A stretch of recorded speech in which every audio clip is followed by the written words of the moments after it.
Welcome into the grand final show for this week's Esports Tower Valorant Fall Rumble, broadcasting it live from the Boise State Game Pants Esports Arena. Last week, we brought you all the action from the group stage, saw 4 teams advance to the semifinals. Tonight, we will see who makes it to the grand finals and who will take home this week's championship. I'm your host, Michael Fisher, and joining me to call all of the action is Brandon Red Hots Koziancic. And due to some scheduling issues, we actually will only be able to catch one semifinal. They'll take place at the exact same time, so we will keep you updated on our other semifinals. So we will not see landslides, infernos. We've seen enough of the landslides. We saw that matchup last week. We will keep you updated on that. Instead, we want to take a look at a team we have not seen yet. That is the Quakes taking on last week's reigning champion, the Tsunamis. So that'll be a great job to get a view with them. And Red Hots, I'll start you with this.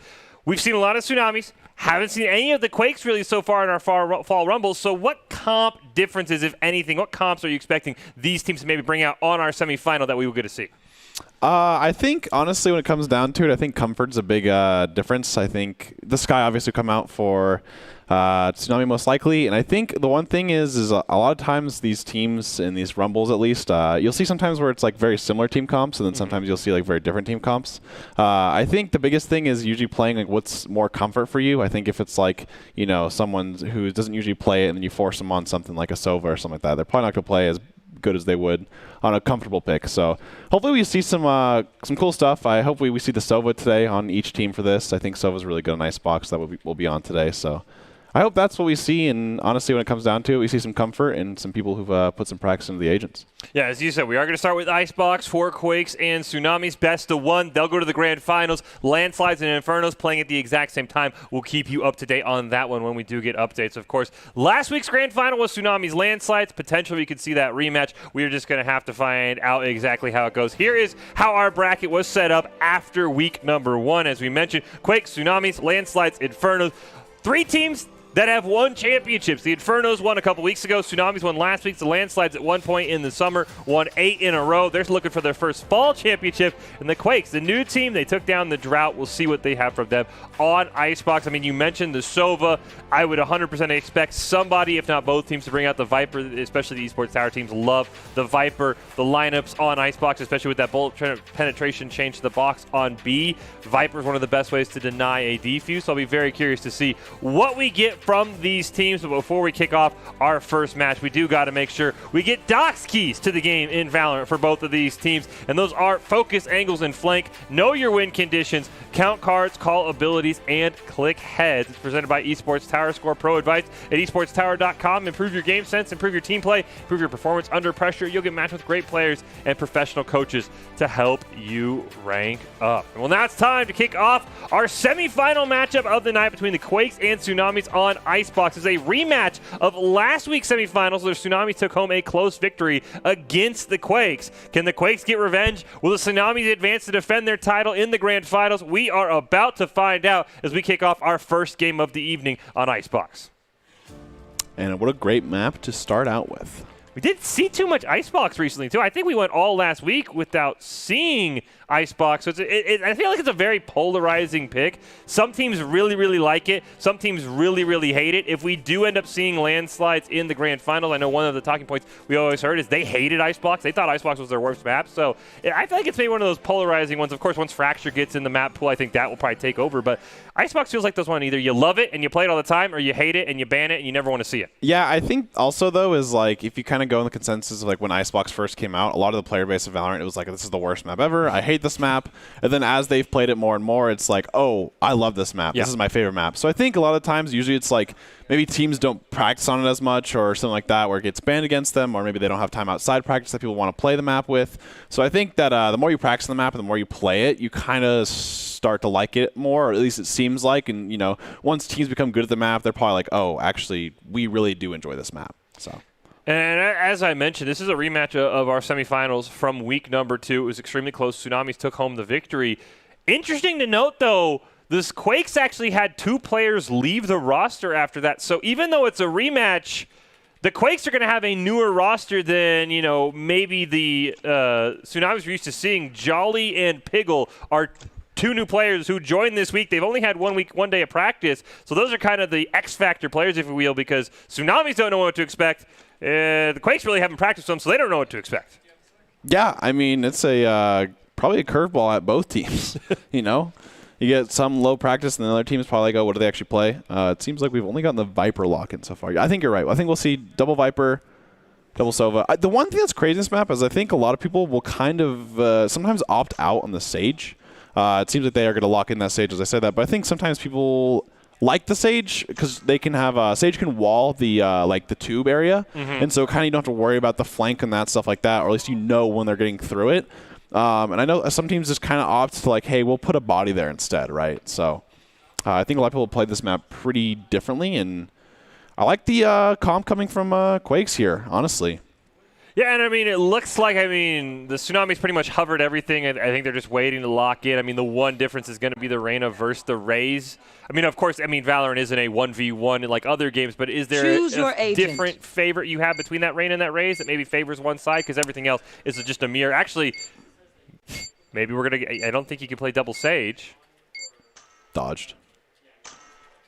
Oh. Okay, so it actually is just a full mirror. They just changed it to the last minute who was playing what. I think the biggest thing with Reyna and Raze is I usually think it's very map dependent. I think on a map like Icebox, Reyna can actually get a lot of value with her like ghost form and stuff like that, and her flashes are really good on this map because not anything's like really too thick to throw her flash through and stuff like that. Whereas like Raze is really good with like kind of corners and stuff like that, or clearing like sites or like closed rooms and stuff like that, like a bind. It's like a like a what do we call it? Hookah, right? You can clear stuff like that with Raze, Roomba, and Bomb. Whereas this map, it's pretty open for the most part in like certain open areas, and I think Raze doesn't get as much value as Reyna does. I mean, we talked at the start, and you talked especially about how sometimes it's better to focus on the agent you're good at over one that fits the meta. Yep. Formal, I don't think we've ever seen play anything but Skye. So is there any concerns that he switches to the Sage?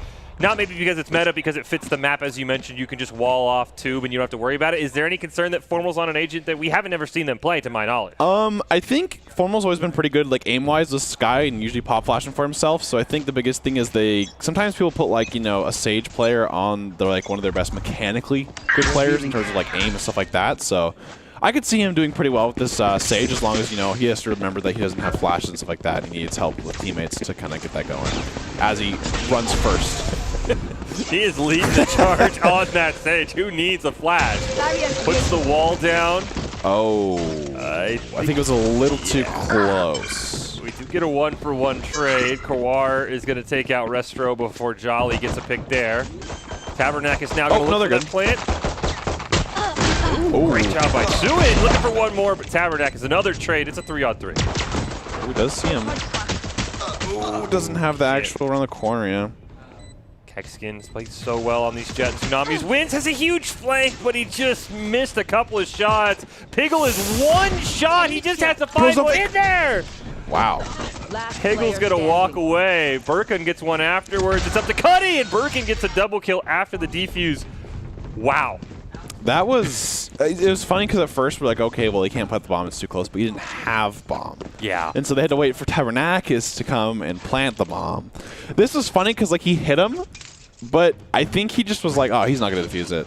He's not going to stick it. And I guess the one thing it also is his team, I don't know if they, we can't see the pings, I don't think, but they probably should have pinged the bomb and been like, yo, you got to spam that because we don't know if they're actually defusing, because obviously pros don't fake.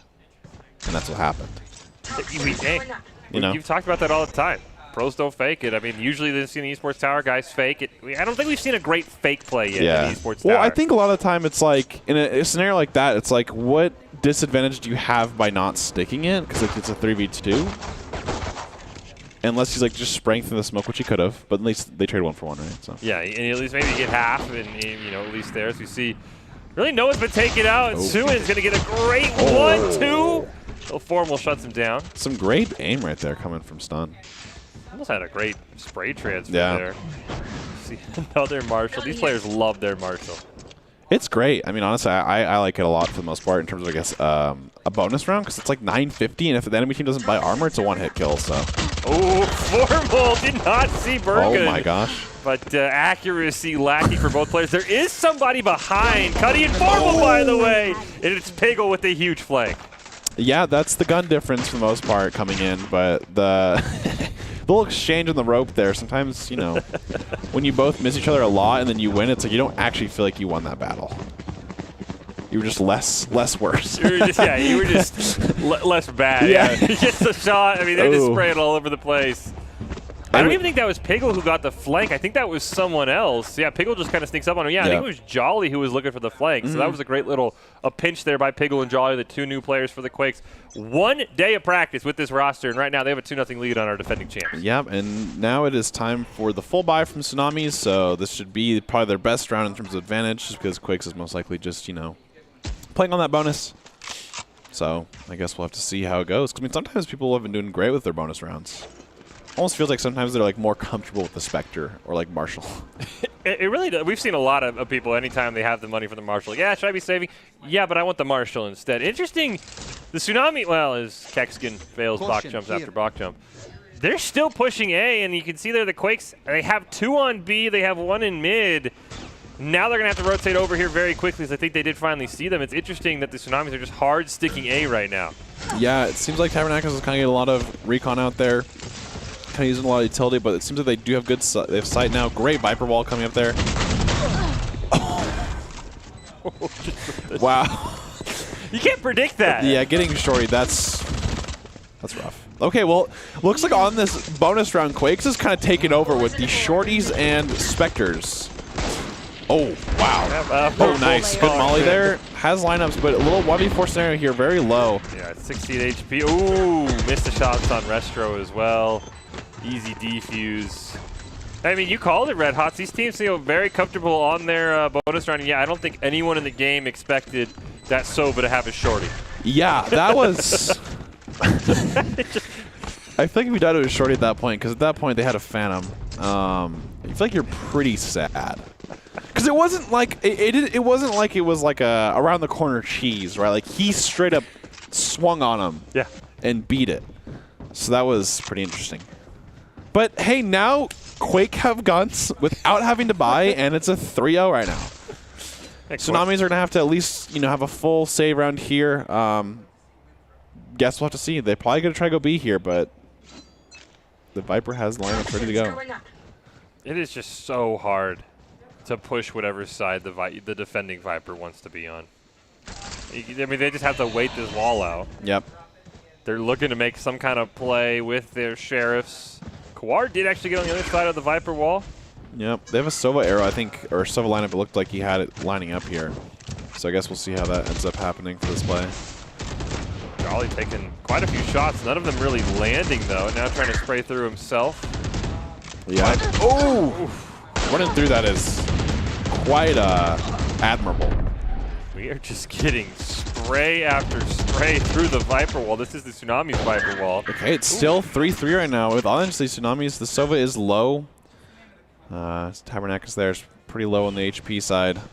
And it looks like they're rotating out, which is smart. I like this play a lot. Just to make sure they don't get really... Yep, this mid play, as long as... Playing a very small angle. Yeah, that was going to be tough, and I think he shot a bit early, so they're able to get the Viper smoke down. And now the Tsunamis are actually going to double back towards B. Double fake. That's some mind games there. It's going to be a 1-on-2 against Piggle, or against Jolly, excuse me, for Formal and Tabernacus. They have Cuddy still hanging out in the mid there. Ooh. They get the spike down. Jolly should hear that. Yeah. Spike planted. Instead, gets a great pick onto Formal. And gets the heal. Oh! Did not see the Marshall from mid. 2v2 here with both full HP here, so... And Tabernacus does have the Hunter's Fury. I don't think we're going to see the Viper's Pit, but... Take the defuse, looking to maybe try and bait that Hunter's Fury. Tabernacus getting pushed. 19 HP. Piggle's going to start to defuse. Restro in a one-on-one. Gets the 4-piece with the pistol. Yeah, I think that was kind of hard just because Tabernacus was waiting for the Viper to kind of come and rotate to, I think, use that Hunter's Fury to be safe, you know? But it seems like Viper was pretty far away for that, so I think they just decided that, hey, let's save the ults and let's play for the bye next round, and we really got to win this one. This is a big round for Tsunamis to win, I think. You have 2 ults, and now at this point, you've bought twice, and you've basically lost twice, and Quakes has a lot of econ here, so this is a big round for Tsunamis. The ults are pretty, I guess, like, evened out in terms of, like, utility versus aggression for the most part. Like, you have Knives and you have the Empress, but I think Viper Pit's really good here with an A push, or they might go for a B and look for the Viper Pit there. Formal is also 1 away from the Sage revive, so if he gets a kill, maybe he can bring a teammate back in case this B push does go awry. Burkon, he will take that Rubicon bolt out. Oh, has to dodge the Hunter's Fury! Oh my goodness! So if you hold left on your keyboard, I guess you just dodge it. Oh, nice shot And then he there. ends up getting taken out by Kexkin, so that amazing play for nothing. And now it's already a 5v3. They'll just throw down the Viper all. Oh, great Hunter's Fury to stop the plan. He's juking. Oh, one more? Nice. Yeah. 0 for 6 on the Hunter's Fury so far today. Hey, that's okay. That was a zoning one. He stopped the plant. They had a lot more time now. Oh, I did not see Restro picking up the op. Yes, That's a very risky play now, especially in a 2v5. I feel like you should just walk away and hold the op. Yeah, they have a lot of eco, which maybe they're kind of thinking about, but I think the op is pretty interesting here. They obviously upgraded to the op, so especially with the Viper's Pit, that always sucks. Ooh, nice. Now in a 5v1, you got to run. I think Kawar might have seen him. Yeah, or at least heard him, right? He's going to go hunting. He knows he has the op. Oh, I like this. Just kind of sit. But although, if they get to an opener spot, they can't. Oh, don't take. Just hold. Yo, imagine if they just don't kill him. Oh, he almost got away, and they looked at the last moment. I wonder if there's like, how long was he looking at us? I like that play though. I like that try. I mean, you're most likely not going to get like. Although Tsunami's in terms of eco was actually pretty low, so I think you honestly just take the bet at this point to just try to get one. Granted, the timing was unfortunate by pulling out the butterfly knife, but yeah, sometimes you just get caught in the animation. Yeah, he probably should have just tracked the jet. I mean, hindsight's 2020. Yeah, I have a lot of time easier saying that, but yeah, I mean, he almost snuck that away. That would have been a huge play. They didn't end up, it looks like Tsunamis, and we have not seen this team op a lot, so they didn't even pick it up. They just at least denied it from the Quakes. Yeah, I think in terms of attacking right now for the Tsunamis, I think the op is probably not more to their favor, especially if the jet's not really comfortable with offensive opping. Nice push there, honestly. That's a great play by Birkin. Cuddy had no idea. They do get a trade onto Piggle, and they hit the spike down as well. Formal could look for the res, but it's kind of far away. I don't really know if it'd be too worth it. He's actually going for it, I think. They do have the defensive Viper's Wall, so I'm curious to see if they use that. They have knives as well. Don't know if Piggle's going to opt for that. Oh, nice shock dart. Tabernakis has got to retaliate. Restro pushed it through, gets one. Tabernakis lining the sights, a huge trade. Birkin great stops ghost that form. 2-on-1. It's up to Formal.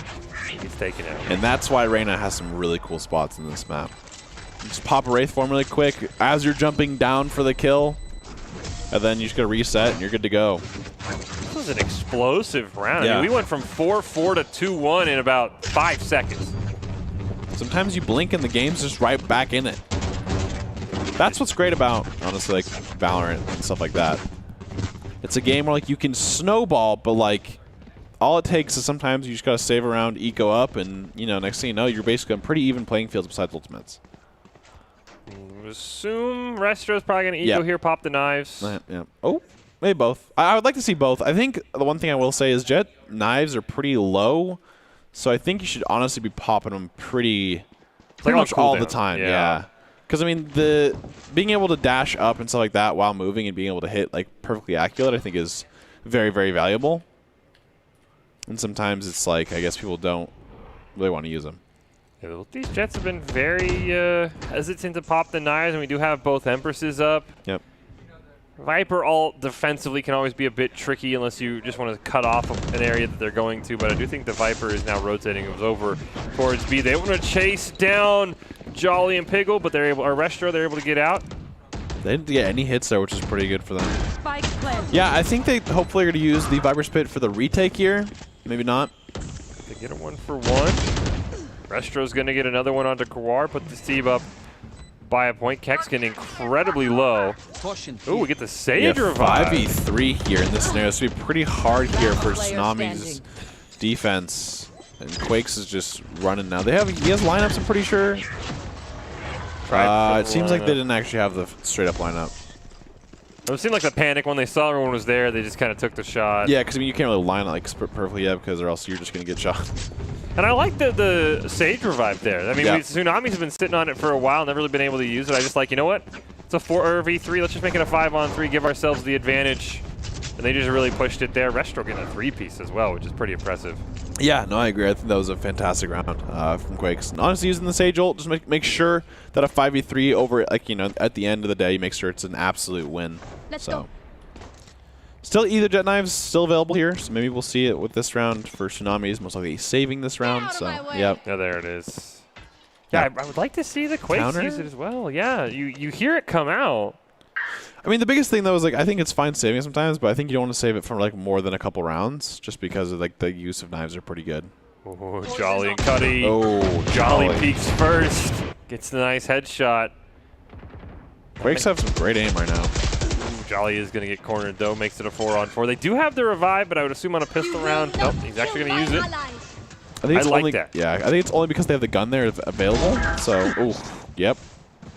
Guar doing a great job on the Reyna now. Well, now it's a 5v3. Oh, just kidding. Faster curve. Yep. Live action. Yeah, my bad. There, so no knives even got shot. I'm confused why it's being held on to so long here for the Quakes. Ooh, is Pickle gonna stick it? Oh. Got the Sage wall down, at least gets half. He's just gonna hold it. Stick. Oh my Wow. goodness. Oh, Siyun gets one afterwards. They're even gonna take out most of them. Yeah, they're actually gonna get the full kill anyway. Wow. That was a great play. I guess no one, people had to reload maybe or something like that for the Sage wall. Maybe they just thought he wasn't gonna stick it. I mean, because no one shot the Sage wall yeah, to the very end. Yeah, I don't know. I guess they were like getting, you know, they're shooting at the other person, so I guess it was like, okay. But it's one of those where maybe you know you have this all the time in Valorant. It's like, okay, he's gonna shoot the wall because I'm shooting somebody else, and then they all just thought the next person in line was gonna shoot the wall. Yeah, I'm covering you. But yeah, then I'm it's like, covering well, you. I'm You covering shoot the wall. you. Yeah, I'm covering the guy behind me. Uh-oh. Who's gonna be the one to peek? Oh, nice shot. Oh, Kawar made the mistake. Make it 2 for Restro. Imagine if they go there again. I love when someone's like, well, I'll contest them guys this time. Don't worry. Like, I'll get them. We talk about all the time. You not ego challenge the op. You're never going to win that battle. Jolly gets one. Does trade it out. Ooh, Tabernakis. He's going to get a great flank onto Restro. Oh. He bailed on it. That was a free kill on the op. Yeah, I guess he got kind of intimidated by the flank. Oh, nice shot. Oh, the shorty coming out from the jet here. Oh, he tried. 29 HP. They know where she is. They know it's the kind of the. Oh, got caught with yeah, the arrow out. Which was a shock dart. So I don't know. Hindsight, but.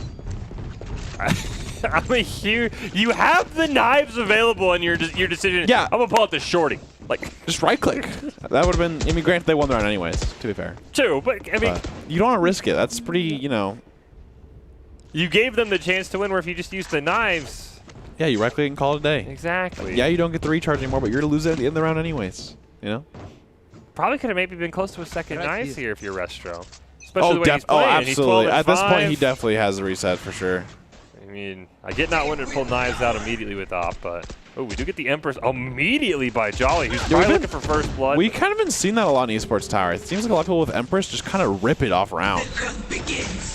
And I guess it's because, like, some of the time they're peeking first or something like that. Like, you know, they're the, oh my gosh, nice shot. The Hunter's Fury. We did finally get the Viper Pit. We're actually going to have double Viper's Pit until Cuddy got taken out there. So just Burkon's Viper's Pit that is up. The Hunter's Fury, I don't think landed on anything. Not yet. I think Hunter's Fury for either team has yet to hit. Tabernakis has it. Maybe the time to pull out something crazy. No. Oh, yeah. That was great job. Missed by just a fraction. Sometimes you just aim a little too low and it ends up kind of coming back for you, you know. Quay, I mean, let me talk about this. Is a rematch of last week's semifinal that was very, very, I said 2 weeks ago semifinal that was very, very close. Tsunamis ended up pulling it out. Quake's made a couple of roster changes. They've just taken over. I mean, it's an 8-1. I mean, right now they're just absolutely dominating them, and it's like it just seems like, you know, they're on top of where they want to rotate and stuff like that. Their communication's pretty good. It seems like they always have someone flanking as well, so it's not just like everyone coming from one angle, so you only have to worry about one area. They're constantly like turning around, so you see Tsunamis, you know, constantly being wary of people behind them. So Quake's just doing a great job, and honestly, they're not even using this. Like, they're using Sage Wall for, like, reactively, right? They're not just using the defensive and tube there. And especially Pickle's using it. I'm just going to get a defuse. No worries. Yeah, sometimes you just pop Sage Wall down and you hold the defuse button and you hope that it just works, and it does. Ooh, that was almost a nice lineup there for the Sova. Burkon trying to hold mid. Here comes Jolly. Oof, oh, it's a nice pick. Jolly gets one. Jolly's going to get another one. Jolly is doing a fantastic job on this right now. It is dominating these tsunamis here. It's all up to Kekskin and Tabernakis. They at least could get spiked down for some extra credits. Getting close to the end of the half. And well, as I say that, he looks for the plant, gets picked off. Kekskin has a sheriff. Oh, Sova didn't see him, but could not land the long-range shots. Yeah, but at the same time, was Pickle going for the knife there? Is that why Pickle's behind him? Round before the switch. I didn't see it. Maybe he just ended up behind him. I don't know what exactly was going on there. All right, maybe we'll finally see the jet knives. Yep. Maybe. I don't think it's been used once. Not by by Restro. the Quakes. No, yeah, Restro has held on to it. I have got word that the Landslides game looking very similar to this one, by the way. Landslides dominating the Inferno, so potentially Landslides Quakes. We'll see how the second halves go. Yeah, I would assume that Landslides usually kind of keep up their momentum pretty well. So yeah, I've heard they are dominating the Infernos right now. Like I said, due to scheduling, both games had to be played at the same time. A push here, final chance for the Tsunamis to at least get a little bit of a nicer score. 10-2 feels a lot better than 11-1, I guess. yeah, that is true. Not much better. Quakes looks like pretty dominating at this point. So hopefully, if Tsunamis get a last round, we have the Hunter's Fury coming out here, hoping for something. Okay, I think they hit the jet once, so we made progress. The jet did pop knives as well. Here we go. Restro's gonna peek, Oh. but thanks to that low HP, it's a 2-on-1. Kekskin has the knives as well. Yeah, 2v2. Yeah, 2-on-2, you're right. Now it's a 2-on-1. Like I said, the Quakes always have someone flanking.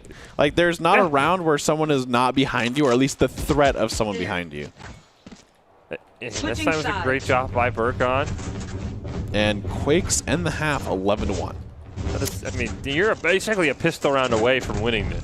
Because it is going to be so hard if you lose the pistol round, if you're the Tsunamis to try and challenge this. Yeah, this is a great play by Burkon. Granted, I think obviously, usually on if they win the pistol round, they'll have more eco, but usually the team will always kind of force if you're down 12-1, right? Oh, you have to force. You can't just play pistols into Spectres and hope you're going to pull it off. I mean, let's look at these scores. 14-6, 13-5. Jolly, who you and I both said has been playing amazing on the Reyna, is only 4th on the leaderboard. And that goes a long way to say how well the Quakes have been playing in this semifinal. Yeah, I think just a lot of first blood kills, right? I think that's been the biggest difference here. You So. should get a 1-for-1 trade. Nice little shot or recons aren't there by Tabernakis. Kawar gets 2. Oh, nah. His teammate He body blocked him. Well, that was actually. Yeah, it was Burkon? teammate. Yeah, it was. He actually body blocked him. I know he could do that in Ghost Form. That's hilarious. So he actually now now it's a 4-on-1. Spike down B. And Tsunamis, here we go. This is how you start your momentum here. 4-1 here. There's no way he clutches, right? Maybe. No way. Not in the pistol round. Maybe 1-2. I would say the way Burkon's been playing, he might get a flank onto like one player. I don't think he gets a flank onto all 4, especially. I mean, they're all camping the spot. He might win this one here against Cuddy. Oh, nice shot. I don't think took too much damage. Looking for one more on to Kekskin. Okay, he does have a sheriff now, so I'm pretty sure he's in actually like kill range. Oh, nice dart. Does see him. Goes for the right click, rips it. He is surrounded here, looking to maybe just deny a kill. I mean, there's not really too much to hold on to. 1 HP. In a dream. Oh, he does it! There's a 2. There's a 2. No. Now he has to lose. There's no way. If he gets this, I'm done. I'm telling you, it was the 1-2, I think, right? Yeah, there's no way at 1 HP you're getting. Okay, they have a spike. I think that they finally, okay, guys, okay, hey, let's not, there's 1 HP here. Oh. I have the spike. He's trying to bait him. They know he doesn't have time. Oh my gosh, he got 3 allied. Okay. Well, my 1-2 turned into 3 with 1 HP. So. All right, I mean, this might be the best round that doesn't result in the win I've ever seen in terms of solo performance. 2 kills with 1 HP. That's a lot of money. Right here. And he just misses that shot onto Formal. He would have won this. The crazy thing is he didn't right-click him or something like that, or you know, I don't know. That was wild. Literally just had to like lick him, and then he was done. Like a soft breeze would have toppled him. And just like that, Quakes are on the eco. Kexian with the Marshall, misses one, misses another. Gonna just dash away to be safe. Let's try. Do you think this Sova, I think Suen for the Quakes, did pull out a shorty, by the way, which would be interesting to keep in mind if he ends up getting a sneak on somebody. It worked last time. Last time he wasn't ecoing, but you are right. He still had it though. True. If anything, I think it's worse. Jolly gets a Oh, great... nice right click. Good try. Felt like Jolly thought he got the kill, just shot once and stopped. Well, that's what it at least looked like. yeah, I mean, sometimes... Looked like a, oh, I'm going to get him. Oh, wait, no, I didn't. Sometimes right click RNG gets it, you know? Nice little wall going down there. Yeah, so good spray. Did you get the spike down? Restro's in a great little spot to hide out here. I do think Kawar is going to see him. We'll take him out with that Spectre. Oh, here's the short. I want to see the shorty from behind the wall. Here we go. I know. The only thing is kind of far away from the bomb. Yeah, and now they saw him too. Cuddy's going to fake the defuse. Ooh, he did get behind that wall. Here we go. Ooh, Pickle gets one. Good try. Oh, nice. Got one. Oh, They get half the defusing. well, they didn't stick it. Now Kawar is going to stick it. You got to peek. Ah, good The try, good wall try. was there. That's expected. 11-3 now. Looks like Quakes are going to buy now, so I guess we just get to see basically what's going on over here on the side of the Quakes. I mean, one kill for Burkon. They can probably get a plant down, use the Viper ult. Yeah. I'm curious how quick, as you mentioned it, we've seen this a lot, how quickly Kawar pops that Empress, because we have seen some Empresses that are just like, all right, Empress is up, I'm slamming it. And they act like it's knives almost. Yep. So I'll be curious to see how fast Kawar wants to use it. Now, I mean, at this point, I feel like you almost should... I don't have the money to upgrade, never mind. You could probably upgrade on the side of Tsunamis just because you don't really want that tie, but at the same time, I guess you kind of want it to happen. Well, let's see how this ends up going. The Quakes do have a full buy here, whereas Tsunamis are just kind of, you know, bonusing, and they instantly get a kill with that Spectre, so it's going well so far. Kawar gets a ton of damage. Nice. Jolly gets one flank. He's going to get that heal and get out. Ooh, Pickle alive at 2 HP. I don't know how the Quakes are surviving. Tabernac is taken out. Look at those red health bars for everyone on the Quakes. And now it's a 3-on-3, but this favors the Tsunamis by so much. And double Empress coming out here, except for now that only Kawara is the one standing here. Ooh. It's 2v2 here. A little bit of time. I think the gun difference is actually closed now for the most part. They're very low on the side of Quakes, though. They just live with the smallest amount of HP. It's all up to Siun at 1 HP. He gets taken out. No clutch. Just like that, though, I think Tsunami's has got some decent momentum. Quakes just bought there. Tsunami's getting some guns here. Oh! He didn't pick up anything. He wanted the Spectre. Okay. Interesting. You know what? Maybe he's just feeling the Spectre. maybe Jolly's like, you know what? That's all I need. Or not Jolly, the Kawara. Sorry. Yeah. Kawara said, hey, I'm doing great with this thing. I don't want to use anything else. And that's fair. Sometimes, yeah. It's a feel thing sometimes. You're like, hey, you know what? Ooh, Kexian going to rush the op, so we do get the op. I think first time we've ever seen the Tsunamis pick up an op. I think Kexian used it on Ascent one time, right. and he did pretty well with it. I just think sometimes it's an attack. It's usually not too comfortable, which is, I think is fair because, I mean, opping offensively is a lot different, right? Oh, my God. They were both there. There's double shot Tabernac. I mean, even though it's an eco round for the Quakes, do you just rush in and pop Viper ult and just make a regain really hard? There's Kexian. Well, Kexian's going to stop my plan in its process. I think that'd be a good idea, yeah. It'd be really hard to play for that. Oh, Kawara. Adios. Takes out Estro. I mean, now the gun difference is showing through. Though if... Oh, my gosh. Quake's mid is, you guys, you can't contest them there. Doesn't matter what gun they have. That's their zone. It's a 3-on-3, and if Jolly can get a like gun this from play. a corpse, Oh, he did it pop see the him? Empress. Oh, there we go. Great pick. Spike That down A. probably should win the round. There it is. And Kawara does not need a Vandal or Phantom. Just Spectres. Spectre's in a great flank spot and a great peak spot. Nobody knows Yeah, I where like he that is. play. I always forget that it actually has an opening, I'm not gonna lie. Until someone uses it like that. Quakes have been I mean, this is almost looking like an attacker-favored map the way Yeah, we've seen I this so mean, far. I think Quake's probably just like, guys, we should we just gotta win 2 rounds. Like that's it, you know. That's it. I don't like that mentality. But I agree. I think teams fall into it. We just need 2. Like we just need 2, and then this happens, and then all of a sudden, like if it gets like 11-8, then you're like, come on, guys, we really only need 2 rounds. So I'm hoping the Quakes aren't worrying about the final score just yet. Yeah, I mean, I think they should be in a pretty good spot here. I think they just, like you said, they just got to kind of play a little slower here and then just kind of work on that. Just got to avoid that op wherever Kexkin's hanging out. Looks like he is over on A, where nobody is right now. So Piggle might have to be careful on that Sage. I think they need Jolly to get a couple first bloods again. I think Jolly did a great job in the first half getting those first bloods and get things kind of rolling. But, I mean, Tsunamis have some good momentum right now, so hopefully Quakes can – I guess they retaliate, you know? I really want to see the Quakes just rush B, throw down that Viper ult. That's going to make a regain so hard for the Tsunamis who don't have anything but knives. I would like to see that more than what this has been, which is in a lot of slow play. They did finally get the Viper ult out. There it is. Took them a little bit longer. Cuddy on the other side of the wall, though, I think barely avoided the shock dart. Actually did take quite a bit of damage. Piggle takes him out, and here comes the regain attempt from the Tsunamis. Yes, indeed. That seems to be the scenario here. And Quard still has the Spectre from like 3 rounds at this point. Those Restros there. Gets peeked on.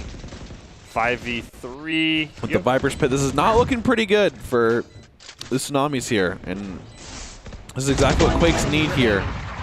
It's up to the Jet. Kexkin can't really hold the op at this point. Jolly gonna use that Ghost Form to bait out a shot, take him out, steal the op. And they're going to take it this time. Put themselves on match point.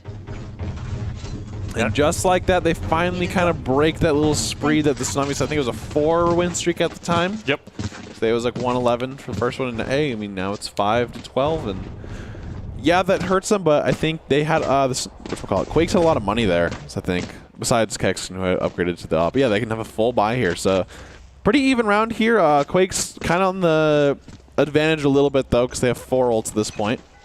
They do have the Viper Pit for Tsunami, though, so I wonder if they're going to use it kind of like defensively to kind of to hold off a site, or they're kind of waiting for that retake with it, you know.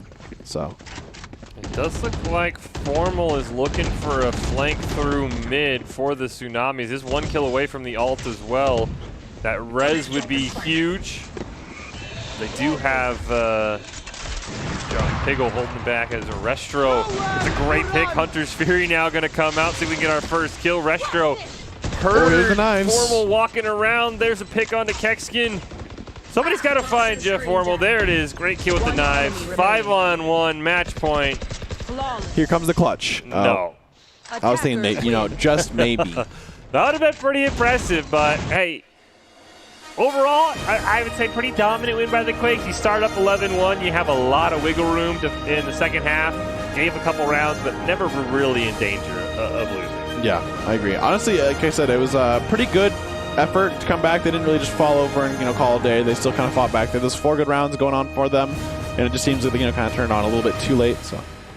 Well, you know, going at it alone can only get you so far. Ultimately, if you want to increase your chances of success, you have to level up your teaming skills. We saw that with the Quakes.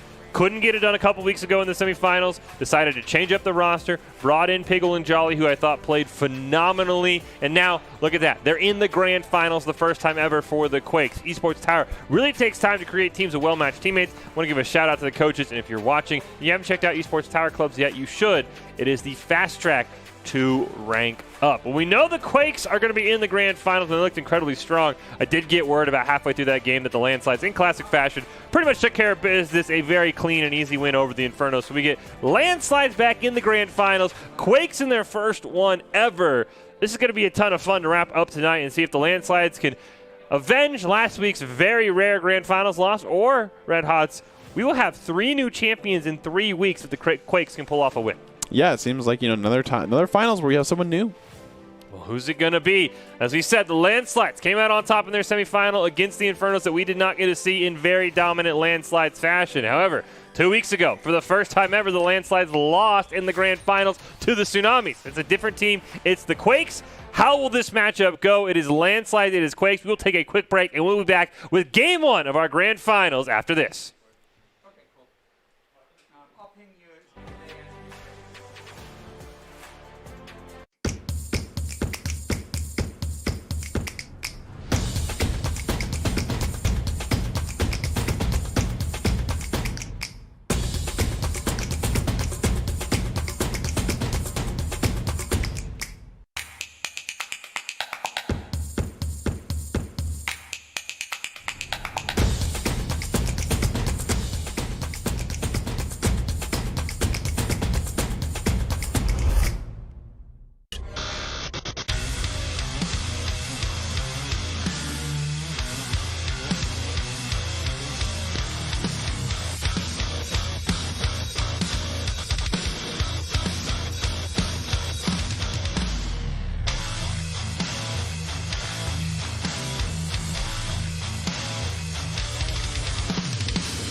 Visit NationalGuard.com to begin your guard adventure.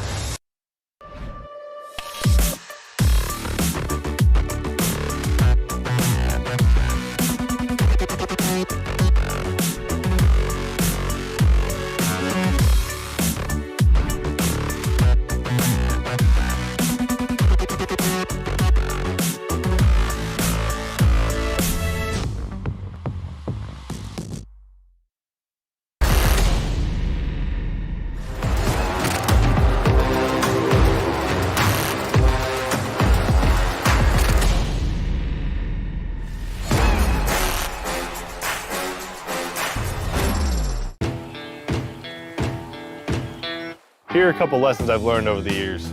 Friendships come in all shapes and sizes. And always buckle up. Seatbelts save lives. That's a rule we can all live by.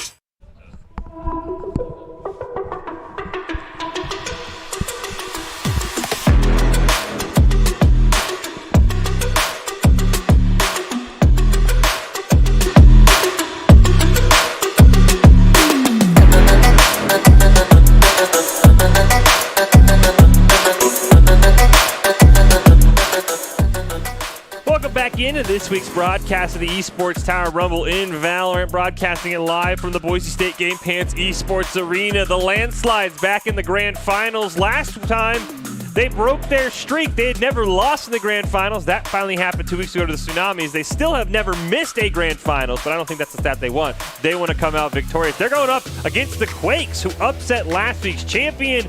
We're not really going to go anywhere, though, Red Hots, as we're going right back to Icebox for game number 1, which is interesting. We didn't see what map the Landslides played in their semifinal against Infernos. We did not hear. Quakes just came off a game on Icebox, so I'll be curious to see if they're a little bit more fresh, a little bit more prepared, playing a map for the second time in a row. Yeah, I mean, sometimes, running it back and just going again is one of the best things you can do, and I think it looks like they're pretty prepared for it, so I guess we'll see what comes up. Before we get into Icebox, though, we do want to take a moment to congratulate all the Esports Tower Club members who have graduated from the clubs and have been offered scholarships across the country. Over the last few months, Esports Tower Club members have received over $1.2 billion in scholarships award. These students have not only worked hard on their in-game play, but they've worked hard academically as well, and they have earned these scholarship opportunities. We could not be more excited and proud to see all the opportunities that these players are getting. And, of course, we have a ton of fantastic Rumble content coming up for you. We have Valorant every Mondays, Rocket League every Wednesdays. There's a couple of more games that we should see coming into the mix here in the next few weeks, so it is going to be a great time to showcase all of the club players in the Esports Tower. And again, if you haven't checked them out, you want to get that collegiate scholarship, because mom and dad will be a lot more excited to see you play Valorant after school if there's a dollar sign involved that doesn't involve their bank account. Check them out, esportstower.com. I mean, that has to be true, right? It's like, no, like when we were absolutely. growing up, like I was a little bit too early. You kind of snuck in. If I could have told my parents, like, yeah, I'm playing because, like, there's money involved, I think I would have had a lot easier time, doing homework and playing as opposed to on a school night. Well, I think it's like, I have practice rather than I'm playing games. True. It's a little different True. in terms of, like, how you word it. And so I think it's like, oh, well, I got scrims, guys. I got practice after school. Where it's like, instead of, I'm going to go play games after school. You're doing the same thing. You're doing the same But thing. It's how just, you word it. Yeah, exactly. When you word it differently, I think it's, especially with the money sign, I think that's a big thing. You're like, oh, we had to replace our player. What happened to him? Oh, he went to college on a scholarship. Oh yeah, go practice, please. Go practice. You can I'll bring dinner up to your room. Don't even fret. So that's always the best. go bring it. Esports Tower, awesome place to be. And we now have our grand finals. Will the landslides come out on top? They are missing a few players. If you remember from what we saw in the group stage, no Prestige this week, no Solix this week. I believe we'll see if that remains true in the grand final. Taking on this Quakes roster that looks very, very strong. Again, we're not going anywhere. We're going right back to Icebox, and much like before, we've given our keys. Let's get to Doc's keys to the game, presented by Esports Tower. Score pro advice at esportstower.com. Those are focus, angles, and flank. Know your win conditions. Count cards and call abilities. And, of course, the easiest part that we saw these Quakes do a ton of, especially in mid on Icebox, just click heads. It's really that simple. Improve your game sense, improve your team play, improve your performance under pressure. You get matched with great players and professional coaches to help you rank up. Will we see a third straight new Rumble winner? Will the landslides reclaim the throne after getting knocked off for the first time ever in the grand finals? We are about to find out right now. Game 1 of the grand finals kicking off with the Quakes versus the landslides on Icebox. Again, in the summer, landslides said this was their worst map. Quakes get it for the second time in a row. They're not even going to change up the team comp. They're not even going to change the agents on who's playing them. Meanwhile, for the landslides in red, we don't have Prestige. We don't have Solix. They have and Deadshot and Orthodox, who are free agents, who are going to be on that Jet and that Viper, so we'll have to keep an eye out for them. Yeah, and I think earlier in the week they did pretty well. So it seems like, honestly, the free agents on each team here have been performing pretty well, right? So we didn't see the last Landslides game, but I know the first game of the week for Landslides, they did phenomenal in their debut match as free agents. And then same thing for the Quakes last match. They did a fantastic job. Jolly got a lot of opening picks there. And, honestly, it's pretty good looking out there. Honestly, I'm not going to lie, for free agents, I think it's great. Now, speaking of free agents, speaking of new players, the coaches from the Quakes have told us everything is new for this team coming into this week. New agents, new team comps, new play styles. All of it had to be done from scratch because, as we mentioned, they lost 2 players after their loss in the semifinals 2 weeks ago.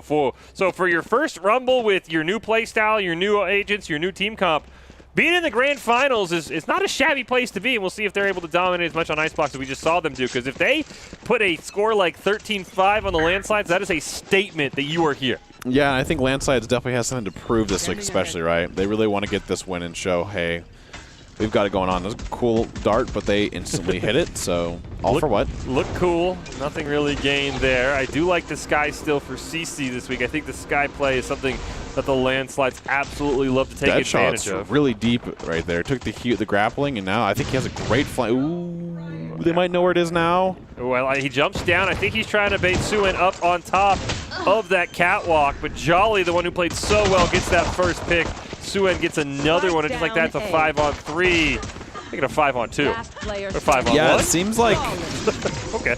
Detra had a good flank there, but it seems like they kind of were late on planning the bomb, and by the time they kind of started that plan, it seemed like no one was really there to give covering fire for the most part, and so it seemed like they just kind of pushed up and punished them, honestly. I think sometimes, you kind of get on different pages with your teammates when sometimes you start planning, like, you guys got me, and then everyone's kind of like, no, we don't. we didn't have you there. So. I think you and I both kind of had the same reaction. He had a great, position on that catwalk, and then he just shot at nothing. Yeah. And then had a bail. I think if he just holds that position, he was in a lot better spot. Yeah, I think, obviously, shooting through smokes and stuff is really good, but I think, especially not at that point, that was worth it, because they didn't really know where you were. Or, maybe he thought they did, but they most likely didn't, right? So. Yeah, I don't think anyone had checked there, as we do get a little bit of a ooh, look at this play. They faked over towards B. I think it was Memphi who kind of peeked the Viper wall. A is completely open. Now, finally, Jolly's going to rotate back. They would have had a great chance to get an aggressive spike plant down. Unfortunately, the landslide just took a little bit too long. Yeah, they got the dart lined up, holding it, and great shot by Memphi, and now they should be onto site, and hopefully they get a plant down this time. Maybe. There we go. Orthodox going to get that plant down. At least allow them to get some extra credits in case this round doesn't go how they plan, but they are up 1. Yep. Although they're down guns for the most part, so it'll be pretty hard. But if they can get some good angles, you know, they can use those right clicks. And okay. And 3 of them die immediately. How about 4? Ooh, Orthodox getting at least 1. 2 with that Bulldog he picked up off Jolly's body, but they do get the defuse. The Quakes just hold. Player standing. Orthodox. Yeah, say with the 3-piece from Orthodox, but I mean, I like the hold. Just hold it down. That's a great play. I mean, honestly, that's actually really good. It means that the Quakes can't really bonus now for the most part, so they actually have a severe gun advantage comparatively to where if he doesn't get the 3 kills there, they actually have all guns, right? They have all the Spectres and stuff like that. So I think that's actually a huge deal for that. So they should have everything on their side to win this round as the landslide side.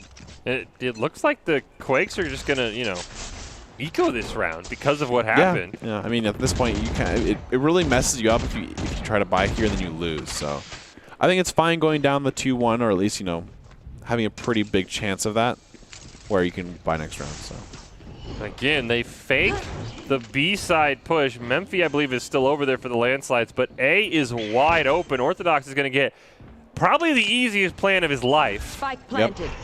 Oh, Memphi has a flank coming in here. He's looking for it. He's going to play it really slow. If he can get it right as those 3 members of the Quakes peek their head out, he could absolutely dominate them as Deadshot. You got to land those, unfortunately. But here comes Memphi. He's going to have the whole team in front of him. He gets 1 and 2. He probably took his shot just a bit too early, though. And there's the shorty. The classic. I don't know how it's going to work in a 1v3 pursuing, though he did pick up a Vandal. But it looks like he's just going to hold and walk away for an exit frag. That's hilarious that it worked out. I don't know how he gets these shorty kills. I mean, like, he knew where he was, too, by the way. Like, he saw stun go around the corner up, and then kind of was like, I'm shooting this recon dart. Which is fair, but, I mean, maybe that's all part of his plan for the shorty. I don't know how he does it. Like, usually, I mean, the shorty range is so god-awful now. And he still just gets kills. Absolutely hilarious. Yeah. Well, just like that, Landslides gets their first round, and now we're going to see a double buy from each team, and hopefully we can kind of see how these people are, how these teams are going to start playing their game, right? Are they going to kind of go for aggressive side, or are they going to go for the bait and switch again, or something like that? So I guess we'll kind of see how Memphis starting with this pick here. There's some interesting guns on the side of those Lances. We have a Bulldog. I think somebody had a Judge. I think the Bulldog was left over. Yeah, you're right. The Bulldog was left over for Memphi. The Judge was bought, I think, by the Viper for the landslide, which is an interesting buy after winning a round. Maybe in the intent to play with Viper Wall or Viper Pit. Yeah, I mean, he does have the Viper Pit up. I think you're right. We haven't seen too many flashes here yet. There it is. Yep, oh, Judge. Right. Playing the Judge. Oh, he gets caught with the knife, though. The Judge will do nothing. The Viper Pit will do nothing. Jolly is so good at these first bloods, by the way. So get a trade. This would be a great flank for Jolly. Oh, nice shot from Jolly. Jolly's playing really well. 2-on-2. Double Empress is there. Oh, making nice a 1-on-2. The 2 free agents. Jolly and Piggle. They might not even be free agents after this. I feel like the Quakes just got to, do whatever it takes to get them on their team. Yeah, I mean, they're playing great. Okay, we got 2v1 here with CZ being quite low. 30 seconds left. And, yeah. Jolly's first blood, as you mentioned, that's why they had such a huge lead. Yeah. They kind of went away when they swapped sides against Tsunamis, and it slowed them down.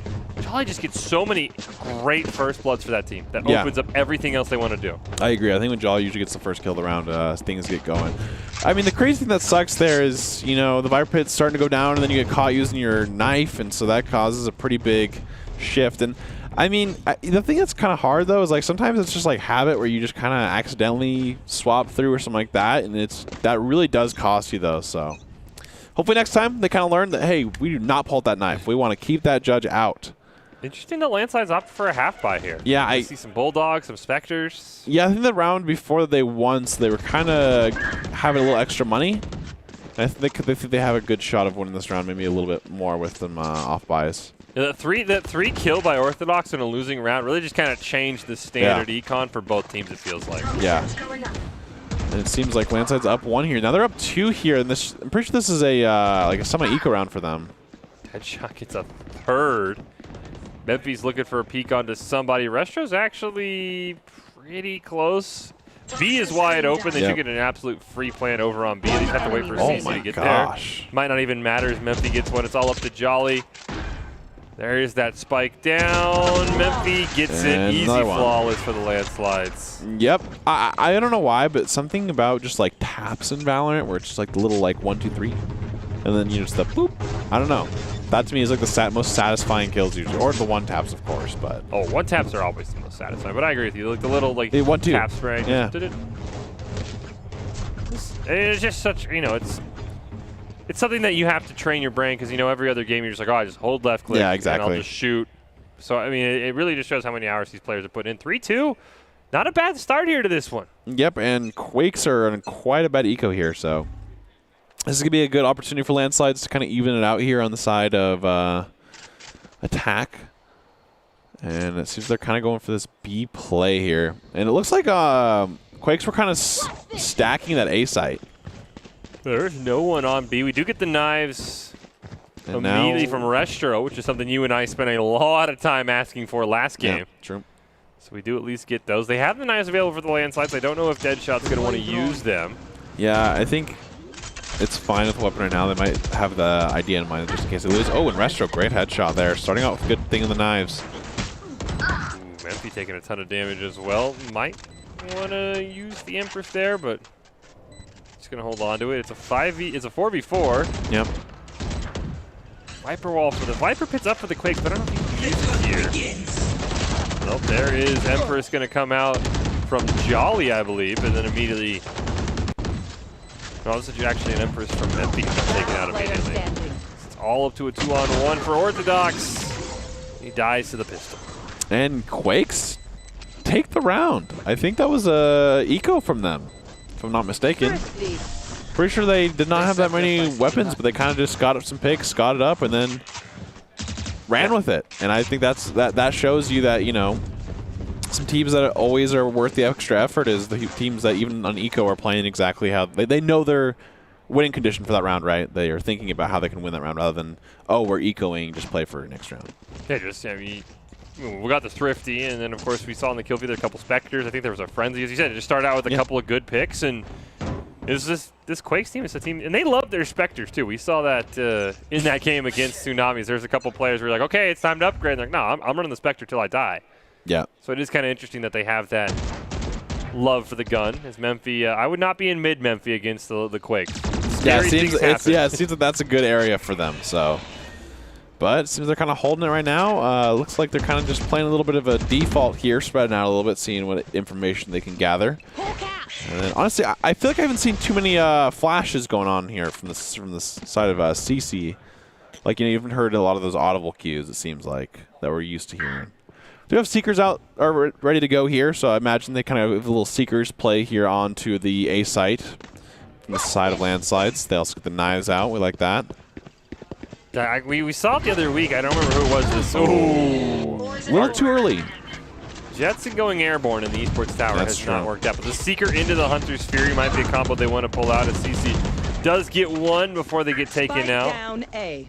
And they lose the spike in potentially one of the worst spots to lose a spike. Yeah, now it's a 2v4 here for the side of landslides. It's be kind of hard there. But Memphis gets one pick and makes it just like that. And 2v2 scenario here.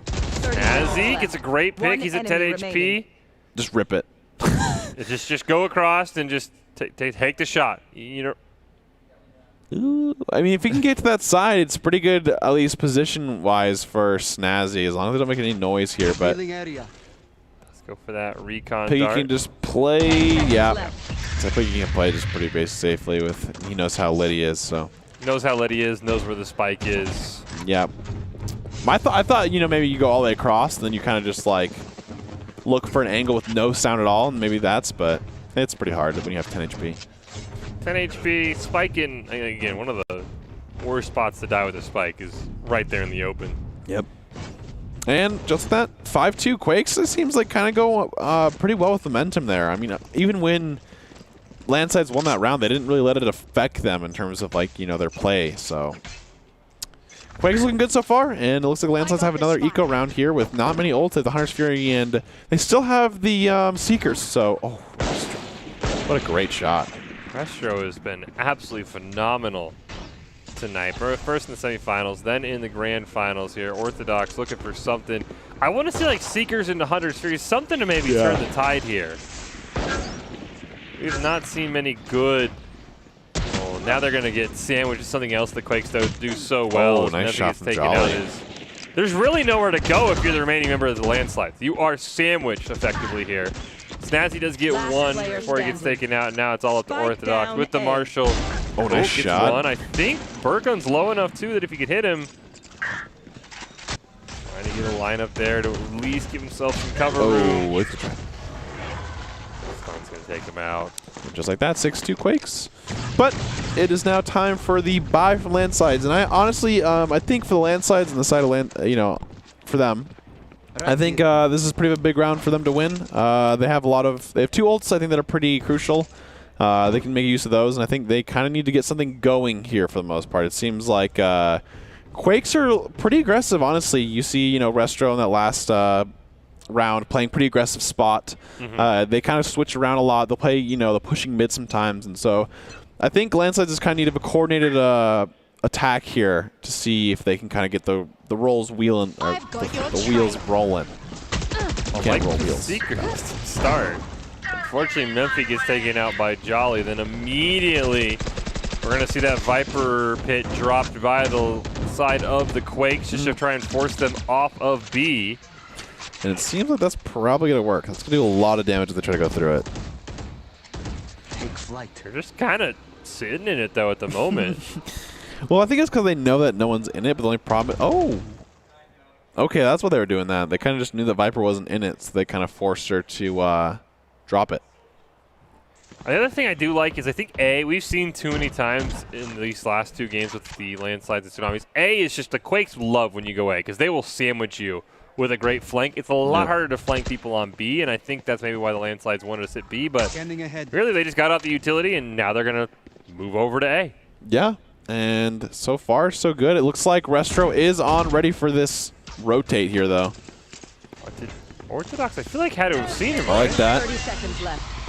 There's that Viper pit from Orthodox. And a Hunter's Fury. Oh, it's Hunter's Fury on the side of Quakes. Because Quakes Hunter's Fury, they do get 2 immediately. I don't know where this Hunter's Fury is going. We did not even see it on the screen. I don't know. Throwing it in, you know, Africa a little bit. Hunter's Furies have had some adventures today. We have not had the best accuracy with Mr. Worldwide.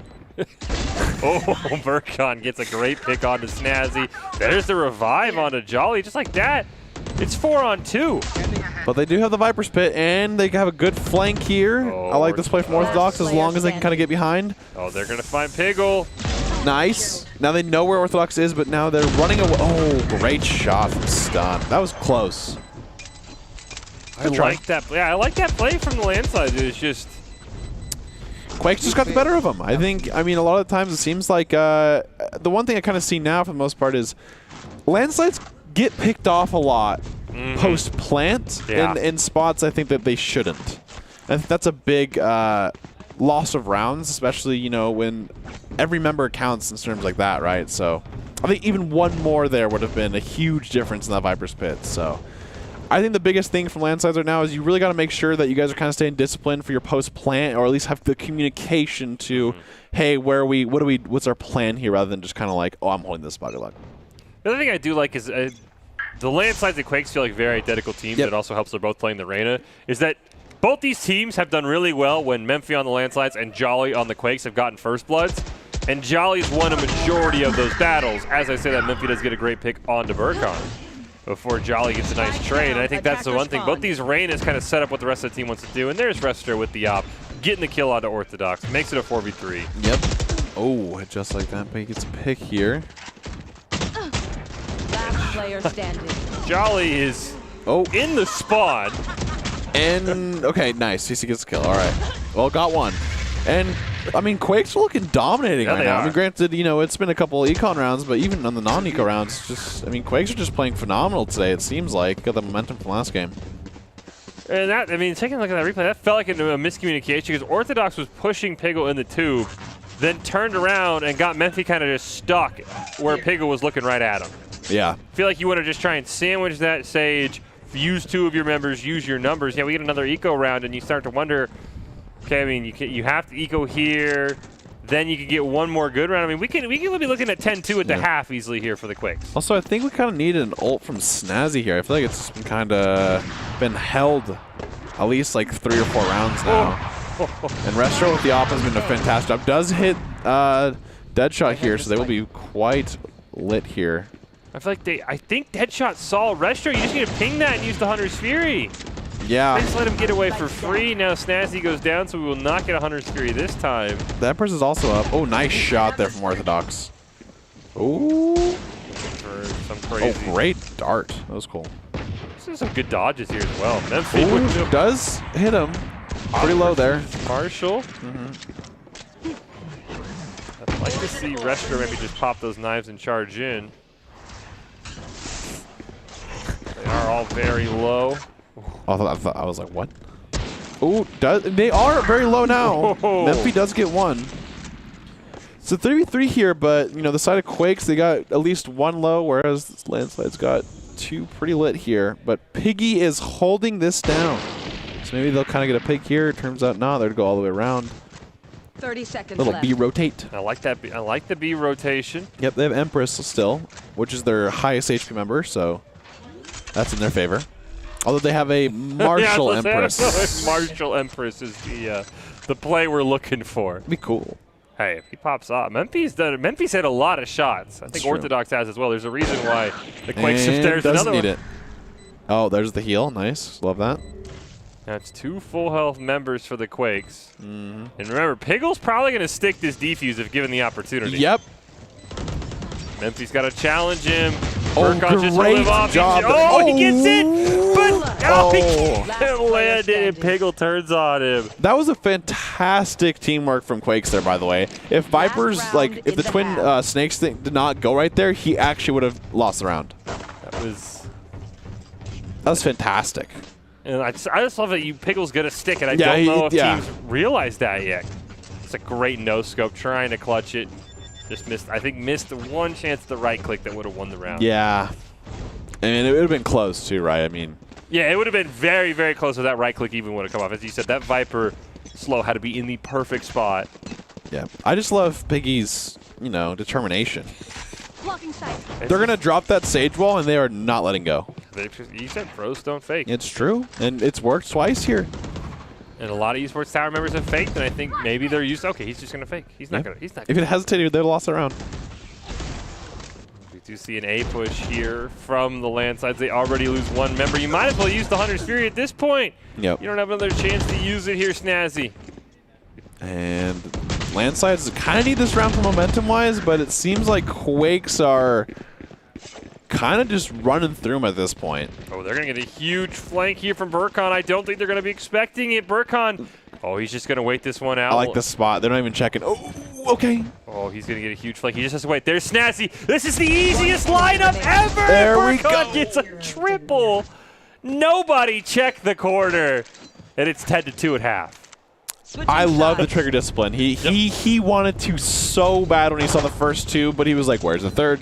Where's the third?" Then he saw the third and just he hit his shots too, right? You know, sometimes when it's that open, it's like it's almost scary because you're like, "Oh God!" Like what am I gonna do? Yeah, like It's what so if I miss? easy. What if I miss? Yeah. But I think they did a great job of just waiting, seeing them go through. They knew that they had to wait for one more, and then just gun them down. And that was great discipline to back up, Yes. too, is not challenge them while they're walking across spawn, because he maybe gets two and then dies. Yeah, and also he knew that the farther targets were limited in terms of like time to shoot them, and so he started with them, then went closer as he went on. So that was great. Well, 3 rounds away from the Quakes going to match point in our grand finals. And more heartbreak for the Landslides. We'll see. Last time on Icebox, the Quakes sort of had some issues closing the game out for the first few rounds. Yep. And I kind of Restro doing a fantastic job there. Restro and Jolly kind of getting a lot of those first bloods of these rounds. And I feel like that's a random spot for Deadshot to be. Yeah, that was. I don't think I've ever seen anyone there. Yeah, like, okay. Yeah, I mean, maybe it's something we don't know about, but. No fear from Piggle here. Yeah, wall and plant, wall and defuse. Does not. Oh, it's Piggle. I've been calling him Piggy. I've called him Piggy the entire time. One enemy. Oh! 8 HP for Orthodox in a dream. Piggle does not. I feel like Piggle holding corners is like the most discipline on your team. Like some people might be like, "Oh, I want to peek." Piggle is sitting there and not moving. And Piggle's like, I will not move. Look, we're gonna see this replay. Watch the silhouette for Piggle. He's gonna watch his 2 teammates die and just say, "I'm sitting here. I'm sitting here." Doesn't move. He's got to walk past me. Yep. And right there. Yeah. And I mean, sometimes it's great to have that on your team, like knowing that someone's just gonna sit there. Like, granted, they're not top fragging, they're not doing anything crazy, but like them having the discipline to like hold plants, to hold diffuses, to hold those corners. Like, you need someone like that on your team. 100% agree. And we are going to see a little bit of a half buy here for the Landslides. I think realizing they don't want to go down 12-2. Though, if they lose this round, it's going to make the next round even harder. Deadshot gets one. They trade it out. Oh, Memphi with a great pick. It's down to a 3-on-3, though. Oh, that was a really cool shock dart. Burkon looking for a couple. Orthodox with that. Marshall just misses. 2v2 here. HP bars are very, very low for the side of the Quakes, but they get it done. Yeah, oh, by the way, Riot fixed that, you know, in quotes, the jump right click. Yeah, okay. Match point. And now you're going to be forced to, like, the half buy, yeah, barely you gotta on put everything you into it, at least winning this round, so you have to buy all the way down. They get at least one Spectre, I think a couple of Marshals for the Landslides. Looks like a Guardian is in there as well. Yeah, you don't want to pull the VCT match at the Berlin last time, or I think it was Iceland, where the people just forgot to buy the last round, and it was like 12-2 right now, and the team that was 2 just didn't buy anything. So. Oh, we can eco this round. Exactly. So they have the buys. I mean, honestly, the buys are actually pretty even for the most part. I think a little bit of advantage to Quakes with the Vandal or 2, but for the most part, it seems like it's pretty even with some Ares and some things like that. Ooh. Deadshot getting 2 and dashes away. It's a great start for the Landslides here. They may even make it 3 for Deadshot. Ace. Deadshot's going to basically single-handedly will his team to another round. Yeah, I mean, Deadshot last 2 rounds has had some fantastic, plays there. I think the A hold from Deadshot has been quite comfortable, as it seems, for the most part. Probably an eco round here from the Quakes. They have so much leeway. You can't blame them if they sometimes the Quakes just take a round or 4 to end it out. Yeah, they take a few rounds off sometimes. Yeah. Which, I mean, it happens. So now you should eco, try to get some picks, try to get some cool stuff going, and then next round you win it. Get out of my way. Or so you think. Or maybe Restro pops off with the knives here, and you win in the eco round. So both teams have had some really good eco rounds. So other knives coming out. Yeah, dueling knives for Deadshot. Ooh, Burkon's in a great little spot there. Orthodox kind of tries to get a bit too aggressive there. Oh, Deadshot's right on the other side of mid. You got trading for those knives. Trading Vipers for knives. Yep. Restro's looking for somebody. Oh, great pick from CC. Oh, my goodness. Oh! What a turn from Deadshot. I feel like Stunch just planted a spike there. Get some credit. Okay, so there's no way. Oh, is he going to do this? Okay. Man, that was tragic. That actually probably could have been the round difference, but sometimes it happens. Sometimes you're not looking the other way and you miss every single knife. I don't think he expected him to be there. And then the worst part is like the right click of being like, oh well. Worst part is also the Deadshot heard all the knives and turned on him and then headshot him. Yeah, I mean he had the right click going, so it was fine. Or did he? I think he did. Yeah, I think he did. I think he did have the right click. It's still match point. That was an eco round for the Quakes. They still have. I mean, we act like it's concerning. It is 12-4. Yeah. The Landslides are going to have to put together about 8 more rounds like that. But, I mean, Great first Memphis blood. getting their first blood, so we're looking pretty good here. I don't think it's, not possible. So, whew.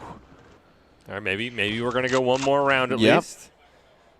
Unless, something crazy happens with the Hunter's Fury killing someone today, which has not happened, so becoming a myth at this point. Now this would be the which is funny because before you joined casting this Red Hot, I think we were averaging like 1 kill per Hunter's Fury in the Esports Tower, and then you come along and Ooh. wow. I come along and what? There. What were you going to say there? You gonna finish that? I was going to say, you come along and nobody can hit a Hunter's Fury. Oh, Your okay. presence just intimidates these players. Yeah, right. Okay. I don't know what the difference So, is. they've seen my Sova back in the day, man. Yeah, they're like, well, this is so Yo, do you play Sova in beta, man? Yeah, they know me. famous, world famous beta Sofa player, Red Hot. I looked at all the Reddit videos. I was there. You were the Reddit videos. I wish. I do like this double push here. I mean, I feel like you just got to rip the Hunter's Fury, right? Just like, I think at this blast it. point, your best bet is probably post Last plant. player standing. oh, well, at least Yeah, I you're think going. at that point, your best bet is probably post plant because Fair. at that point, you can at least have the threat of that. Yeah, if you have a good lineup with your shock darts, you have a lot of ways to deny Yeah. post plant. Dead And- shot to get an op. Just like this, it's 12-5. I mean, we saw the same thing happen last game. True. So maybe They Quakes. did lose 4 rounds in a row. Yeah, and so then maybe they got it Quakes done. are like, all right, guys, we got one more after this, and that's the 4, and then we can end it. And they are going to be forced to eco here for Yep. the most part. Decently eco. Not too bad. And they have 4 alts available. So Yeah. I mean, they can kind of make up for the lack of guns with the Yeah, their I alts. mean, I think at that point, though, you kind of want to just save it for the guaranteed round, Or at least I think. Oh, Seekers come out. Seekers do come out. We saw some good damage there on the dead shot, I believe. Did force to get healed up. Yeah. Recon bolt does land on Burkon there. Nobody's going for the flanks of the landslides, and that's a great first pick from Retro, especially on to Memphis. Here comes the Hunter's Fury. Okay. Did not find anyone, but it did force Piggle into it. We get a bunch of traits. It's a 3-on-2. Oh, caught in the animation. Man, that is It's unlucky. all up to Jolly, but oh, that's huge. Oh. He does it! Jolly with the 1-on-2 clutch. Was not The Quakes win another game, 13-5 on Icebox. It's deja vu all over again. If you want to be seen by expert college recruiters, talk directly to esports industry insiders like pro athletes, team general managers, game producers, then join the club. Esports Tower players get insider access to industry insights with our featured Rumbles. Recruiters are taking notice as well. Great way to score exposure if they're going to start your path to pro or land a collegiate scholarship. Quakes, I mean, pretty dang strong on Icebox. We've seen them twice, and they pretty much dominated 2 of our better teams in the Rumbles, in the Tsunami and the Landslides on Icebox. Yeah, I mean, it's just got a lot of momentum going, and like I said, I think their team's playing really well together. I think like the Piggle wall into the Viper twin snakes was really great. I think something like that is communicated, or at least they're thought of to work with them. And so I think the team is playing really well together. I think sometimes closing those matches might feel a little rough, but at the end of the day it was 13-5. So I mean, at the end of the day it was a great. They just kind of stomped them. Yeah. But I mean, it just took a couple rounds for them to end it, and I think they're playing phenomenal, and I think it's cool to see. I think it's cool to see up-and-coming new teams in the Rumble come and show that they can compete in the league. Hey, no one's going to remember you struggled to close it out when you win 13-5, especially when you had a 10-2 lead at the Landslides at halftime. That is absolutely insane. Well, the Quakes have the Landslides on the rope and are 1 game away from us crowning a new champion for the 3rd straight Rumble. Can they close out the Landslides? Remember, last time the Landslides were on match point, they won 13-0 in Game 2. Could that come back and we see another Game 3? Find out after this break.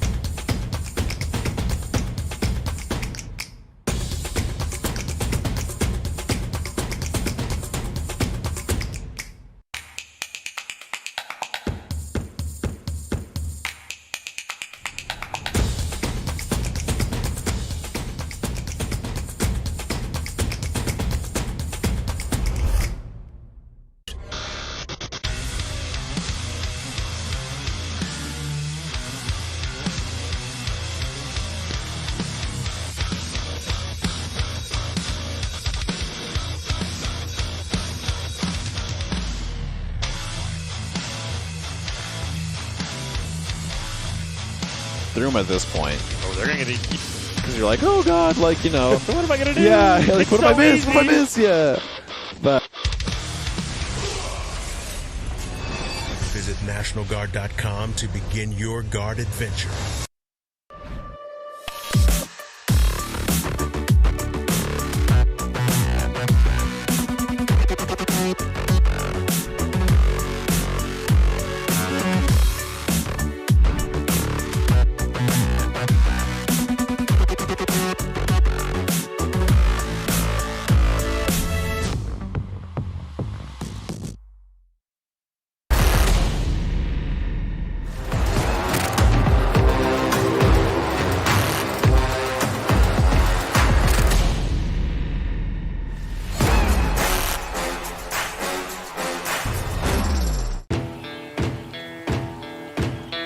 Here are a couple lessons I've learned over the years.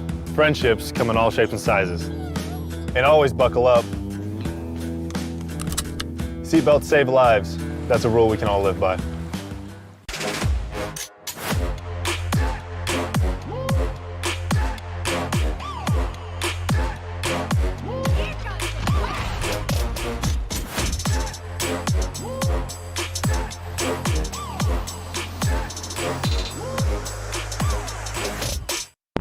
I forgot.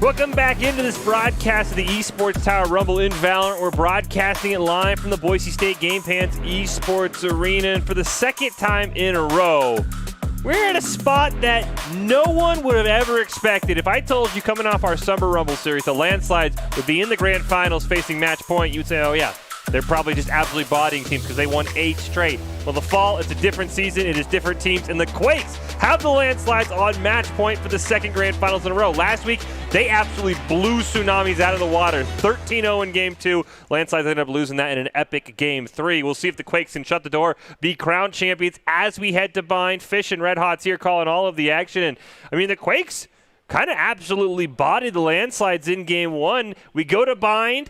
Do you think that the Landslides are going to have another insane performance like we saw a couple weeks ago in Tsunamis? I mean, who do you kind of favor here in game number 2? Yeah, I mean, I think basing off last week, right, I think Landslide came back and had that 13-0.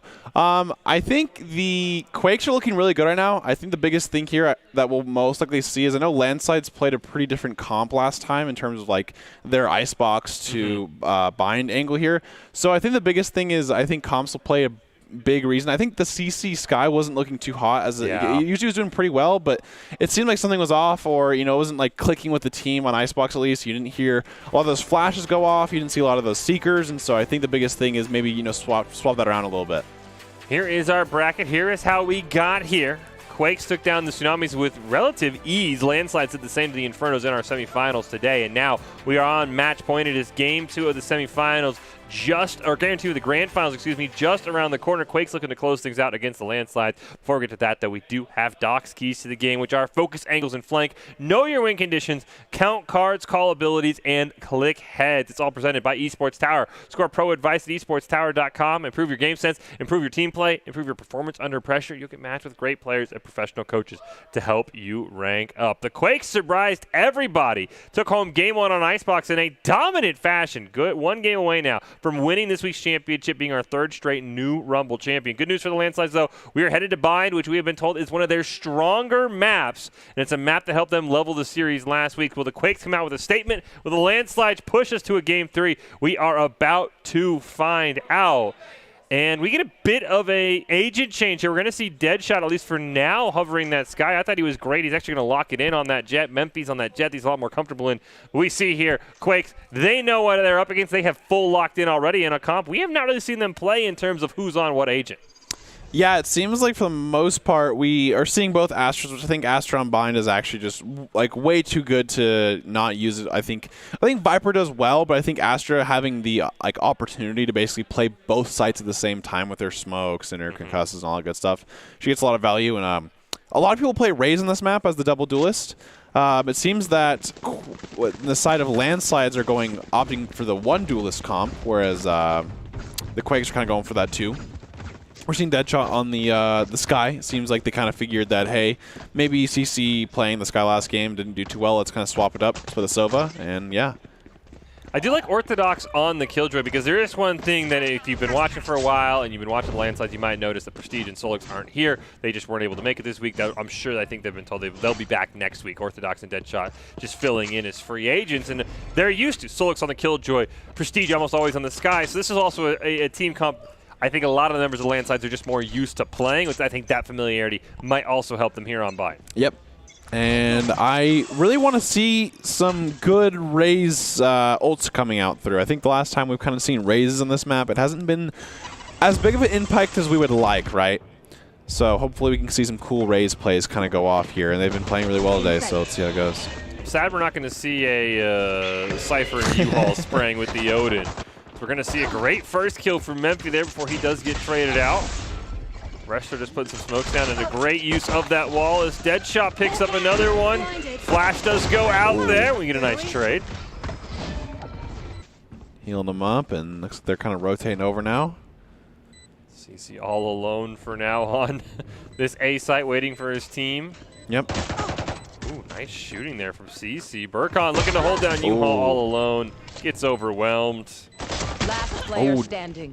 They're pretty lit now, so this could be a Restro. Oh, so it was definitely doable, but they did a great job of kind of just rushing them through and making sure that they didn't get time set up. I'm here. Yeah, pushing together, not standing in front of each other, doing a great job making it. If he had hit those first shots, I think you're right. It could have maybe gone his way because everybody is pretty lit on the land side, as you see in this replay here. CC was already low. Great job there by Stun. He was able to get a couple of them low as well, but missed those first couple shots, and that makes it all the much harder. So Orthodox is playing really aggressive that round on the Killjoy. Just kind of the jump right click straight into U-Haul. I definitely wouldn't have expected that either, so it's a great job just kind of doing something out of the ordinary to make sure that they don't really know what's going on. And, yeah. So I would assume if the Quakes win this, it's going to be on, not on the back of Jolly, but on the back of Jolly First Blood. Yeah. These got a lot of good impactful kills, I would call them, I guess, for the First Bloods. Take out the Roomba. Yeah. Good grenade. Doesn't look like it hit anything. Oh. Ooh. Did a lot of damage at the end there, yeah. Snazzy gets hit there on the second one. Thought Snazzy had dodged that. Everybody's over here on B except for CC and Deadshot. Oh. You're stuck in teleporter, though. No, I'm sure that's... Oh, they're just going to leave him there. The only problem is he can push out, but oh, yeah, and he gets him. Just like that. Yeah. I don't know why you didn't hold the teleporter there. You had him dead. They all teleport over to A though. CC's in the bathroom. Gets one. Looking for another. How about three? Wow. Okay. He was ready. He said, "I've been waiting here this entire time." Wow, that was a great job there. Honestly, great timing from Deadshot there coming out of the teleporter and kind of catching him on the, having their backs against them. So, yeah. Landside's doing great so far, but it is now a bye round from Quake, so it's time to see what they're actually made of in terms of what their plans are and what their strategies are.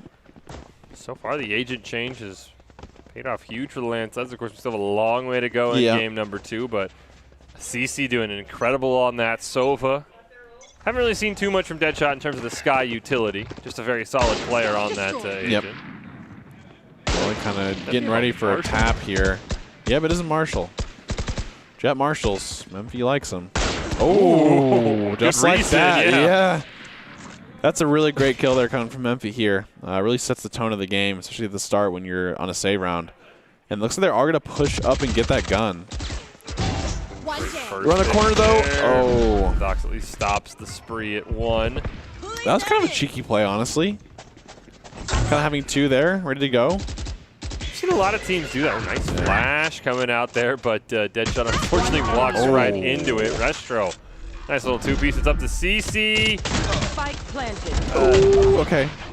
I will say it is interesting how Restro is on the Astra, right? He's been the Jet player, so... Yeah. Kind of fragging out in the Astra, which is really cool to show some range, kind of, the agents you can play, because, I mean, by no means are those even close to similar play styles, so I always like seeing people who can play the multiple agents well, of course. And here, I think that spray fire is going to kind of cost CC. He got a great jump on Burkon, and it just took him way too long to finish him off. Good try, though. And I think they can double buy now, so both teams can buy. It looks like Memphis does have that op on the Jet here. Pretty good on this map.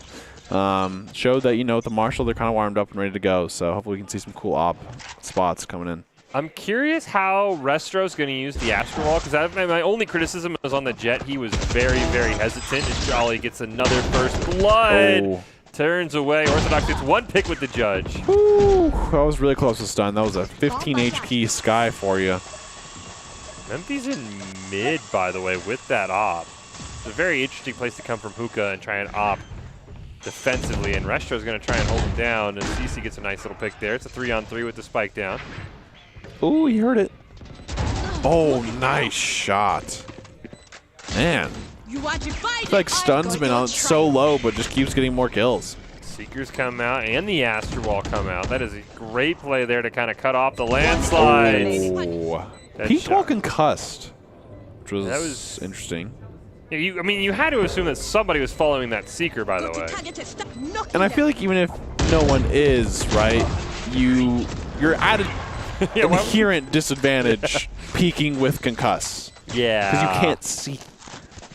Maybe he thought that someone would follow the Seeker through the wall and thought, I don't know, that was kind of strange. Yeah, that's okay. I mean, it happens. But, honestly, I was just stunned, that we got an Astro Wall. I think Astro Walls and Raze ults are the two ults that you and I have been very, come on, I think please. The last, 3 series we've seen, though, Astro Wall's been used a lot, and pretty well, right?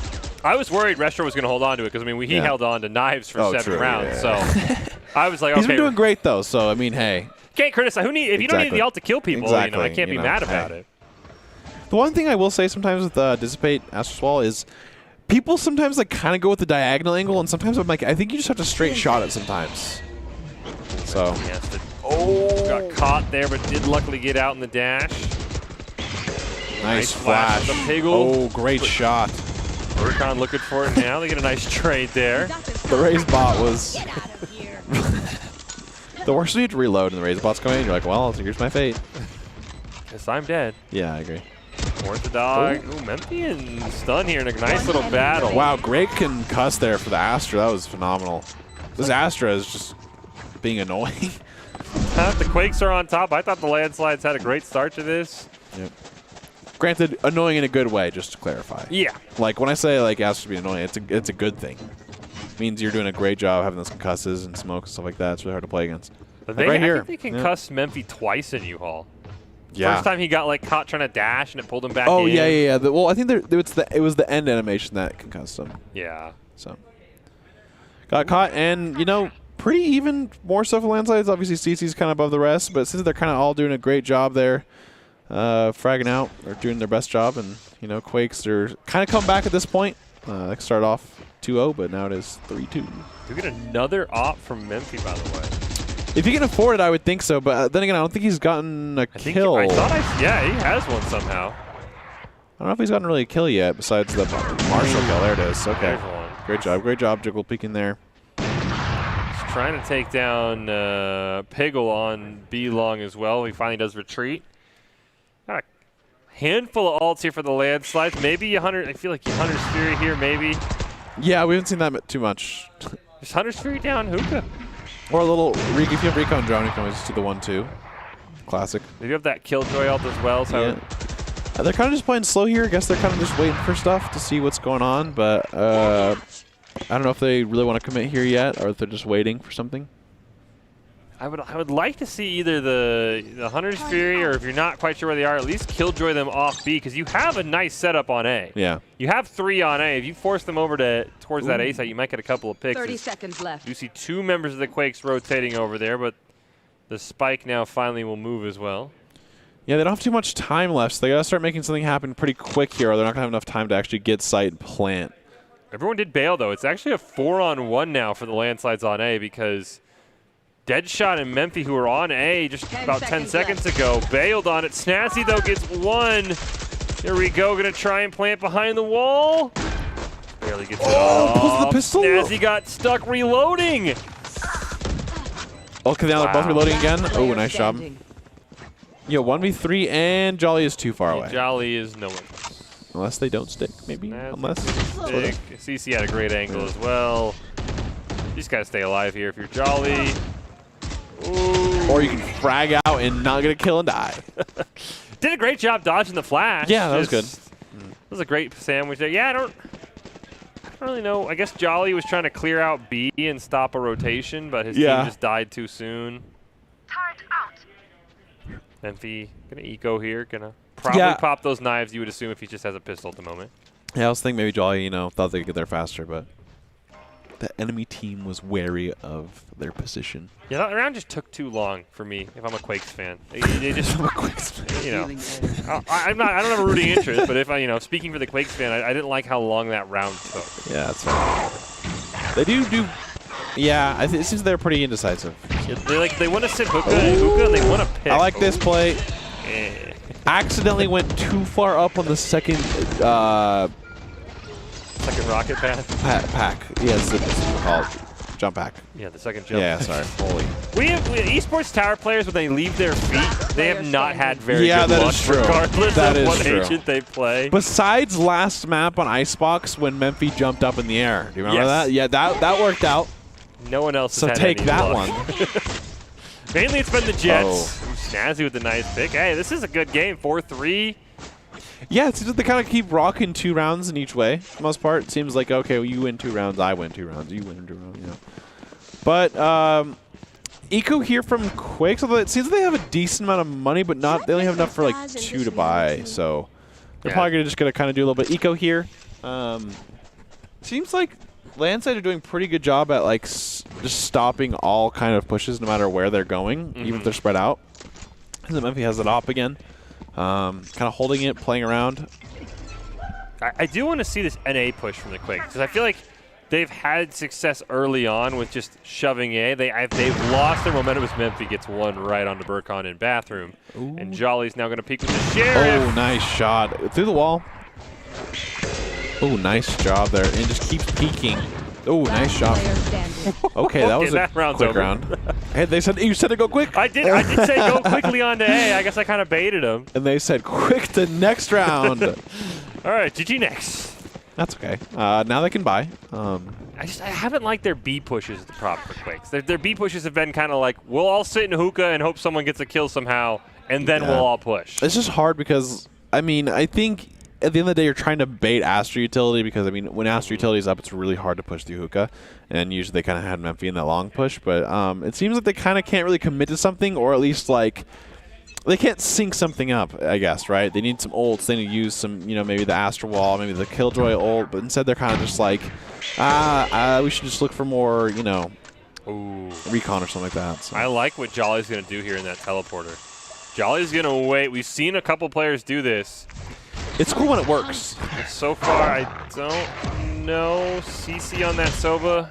Keeping an eye on him on the map. They're just going to walk away, so I don't think it's going to work as Snazzy gets that first pick onto Piggle. They have Seekers ready to go. I don't know if they want to just rip them. I kind of wanted to, I was rip Seekers into this is Astral close. Maybe. Snazzy gets another one. 3v5 here.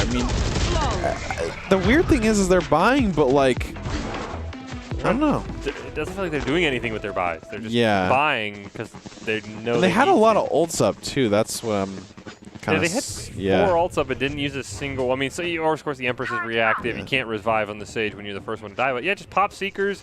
Maybe throw down an Astra Wall. I think if they pop Seekers, also that flank from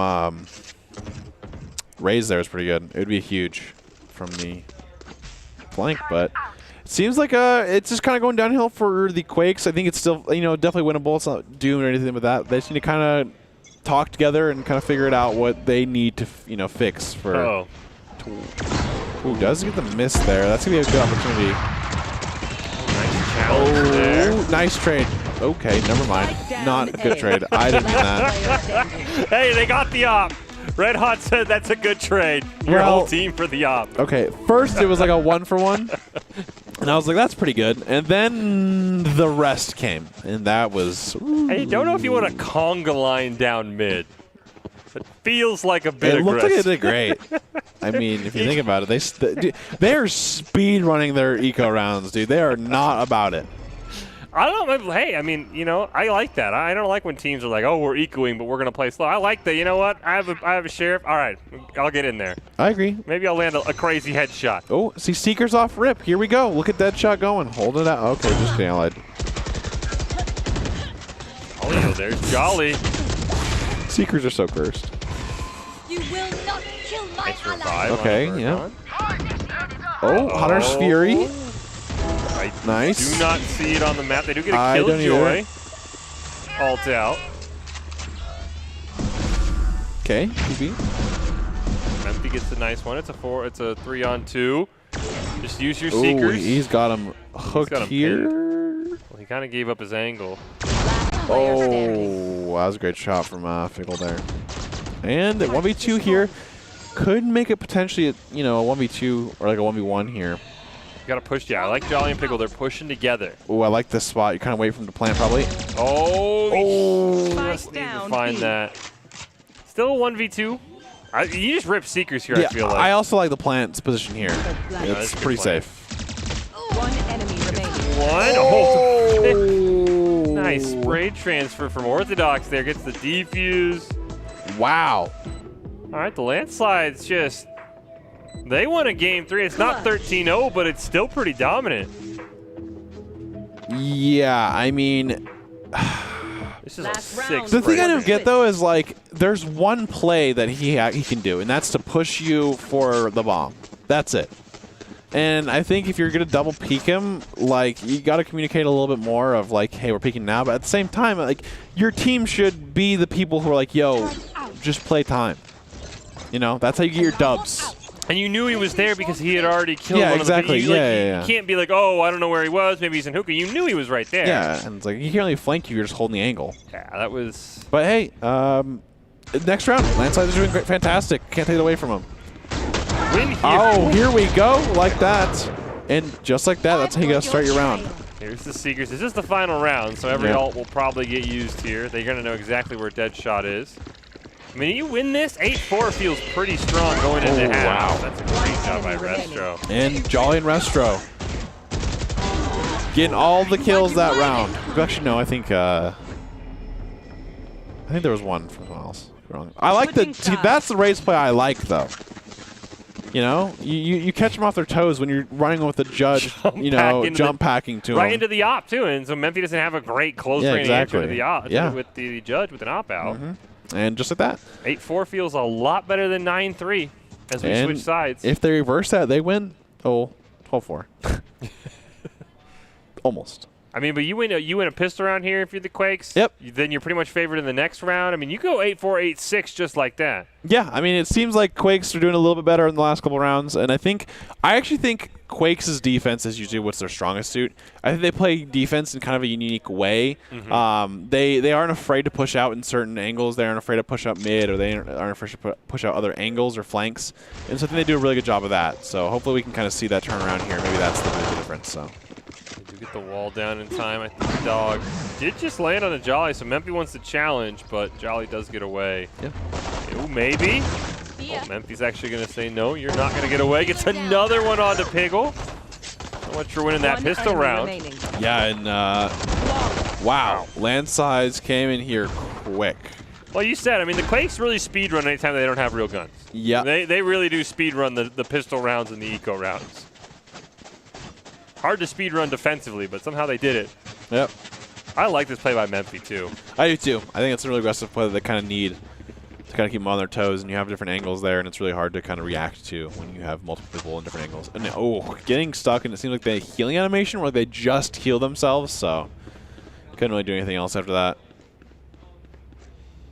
And I'm a huge fan. I mean, Memphi, I think he was maybe bottom fragging when that came in. I like just still being aggressive, though. Not changing your play style because you're not having a good game. Ooh, they almost get the dog. Oh, wow. Ends up killing Burkhan Yeah. with a great spray through the smoke.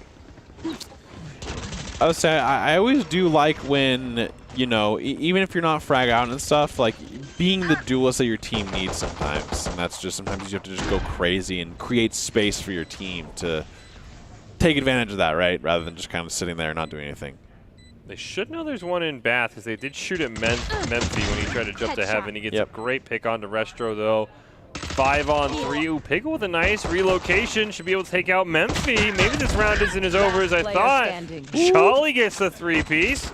Needs one more. Push them together. Oh. And they end up coming out barely. And Quakes needed that. That's something that you need. I think once you get kind of 10, or that 10 area, the double digits, it kind of starts being a little bit more spooky than like a 9. So I think they're in a good spot. It's 9-5. They still got a lot of game to play, and this could be a good, swing for the Quakes. Yeah, I thought that round was easily in hand here for the landslides when it was, I think, 5-3, but then Jolly and Piggle, great picks. Jolly been playing phenomenal here.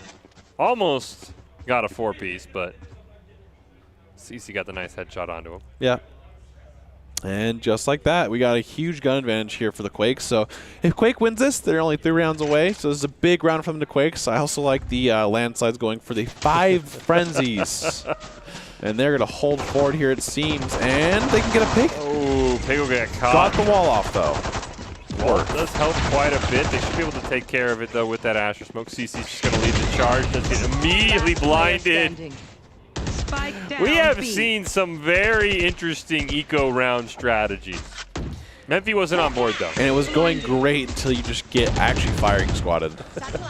I think all of their corpses might be next to each other. Oh, he's going in. Yeah, Jolly's the one person who will go take that. They had, they had stun behind them. I think Comms was just like, yo, wait, I'm going in.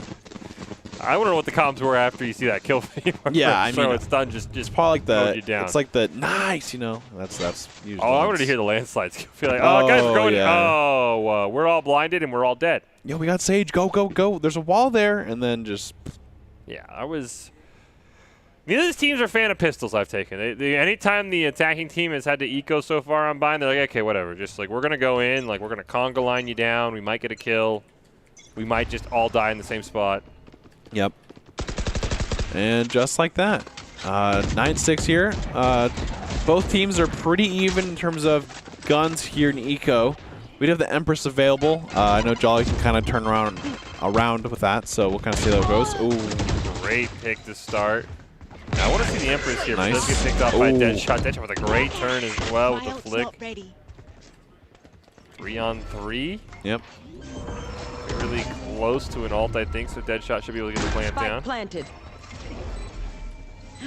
Burkon just going to get some nice healing. Ooh, CC and U-Haul could get a great flank. Well, CC's in a great spot until I say that he gets taken out. Yep. Piggle does get the pick on the CC. Piggle with another one. Snazzy gets at least one. 1v2 here. Oh, Piggle's going to wall and stick. Oh, that's this. the classic. Oh, he finally stopped? Oh, no, he got stopped. He didn't let go. And he still gets the kill. So you couldn't pry it away from him if you wanted him to stop. He does at least hand his foot over to Restro for some alt value. But yeah, I was like, wow, he finally let go. No, he just got pulled out of it. Pulled away from the bomb. Yeah. Great try, but guess what? Nope. And Snazzy knew he was going to stick, because Snazzy ended up trying to burn down the wall because he knew he didn't have time to go through U-Haul, look for another play there. Yep. And just like that, Quakes are doing a fantastic job. I think, like I said, their defenses are just really good. I think they know how to play the angles. They know how to flank. They know how to kind of make a dent into the attacker's side's plans. And just like that, it's a two-round difference here. Ooh. Immediately get the knives from Memphi. Piggle with a jump peek there. This time does get the wall off. It means no wall for defuse this time. Think about it. Ooh, yeah, that's true. I like Burkon here with that Odin. Let's pull up this game. You got the stinger here from Snaz. You better watch out. You're about to get stinged. Or stung. I like the stinged one better. I do like stinged better as well. Speaking of stinging, how about Jolly getting a first blood onto Memphi with the knives out? Yep. Absolutely huge pick there. This Odin spot. A little spooky. Oh my gosh. Hits him with the right click through it and says, aha, just try. Snazzy going for the plan. Ooh, these sheriffs coming online, I think, is the Empress. Right on cue from Jolly. Gets one. I think Jolly can do this. Yeah, well, I like your chances. I'll say if it's anyone else, I don't know, but there's the Odin spot. Does he know he's an elbow? I don't think he does. And he has to get the defuse. He's going to see him. Oh, but good try there from Jolly, though. Honestly, popped off there for a little bit. that would have been an ace. Yeah, I Just mean, man, close. Great shooting here. And the thing that sucks is, like, if it kept looking right, maybe, but it's too hindsight to tell. And Exactly. You never know. They could have been in hookah, which is why he's kind of checking every angle. yeah, he's trying to hit him with like the 360. I'm trying to survey the area, everything at the same time, But Jolly with the 20 bomb right now is actually just popping off. The Burkon raise once again in this tournament is not doing its job. Like I'm sorry, you're a great player, Birkin, but Yeah, I think the raise is just a little too hard sometimes to really pull off. Oh, Nice shot from Memphi. That is huge, too, Yeah. onto Jolly. I think now they're just taking sight. And one of the, I like this from Burkon. He's had they- some great judge value, I'll The be only problem is honest. they might die from behind. Oh! There we go. No. He heard me. Has the He's like, yeah, showstopper okay, I can on play there. Raze, man. I'm just warming up. On the 17th round, 18th round. Nice seekers here from Stun. Oh, there we go. There it Great is! trade. There we go. A 4K from Burkon after he kind of heard me.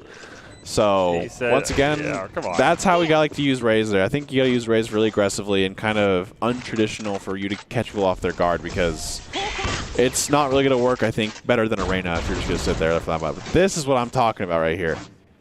Double kill with the judge. And then Into the the rocket. showstopper 1 for 2. We love that.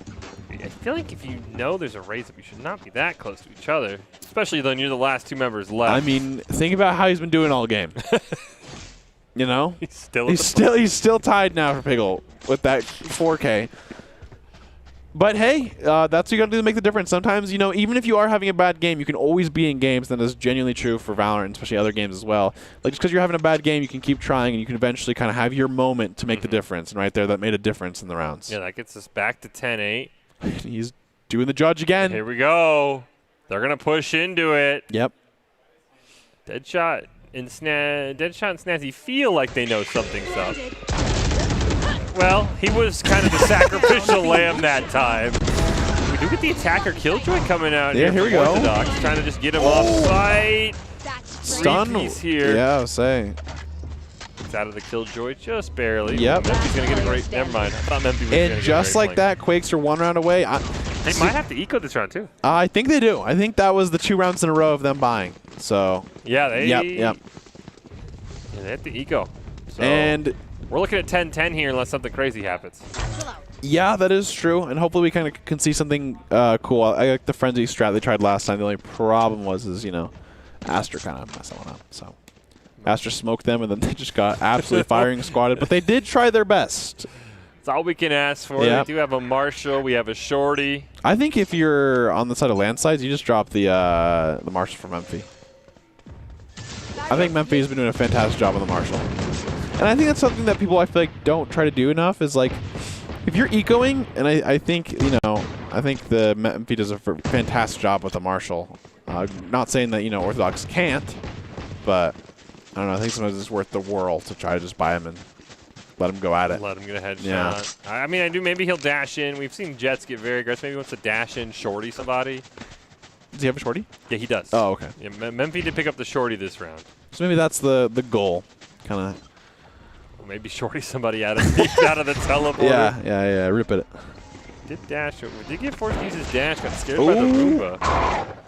Okay, they kind of get some information out. Hunter's Fury's up. They can rip it. They're probably not gonna. Oh, Memphi, there was nice the shot attempt through the to wall. dash in. You're Ooh, trying. 2. Seekers do come out. Man, stun on this B site is absolutely. Oh gosh.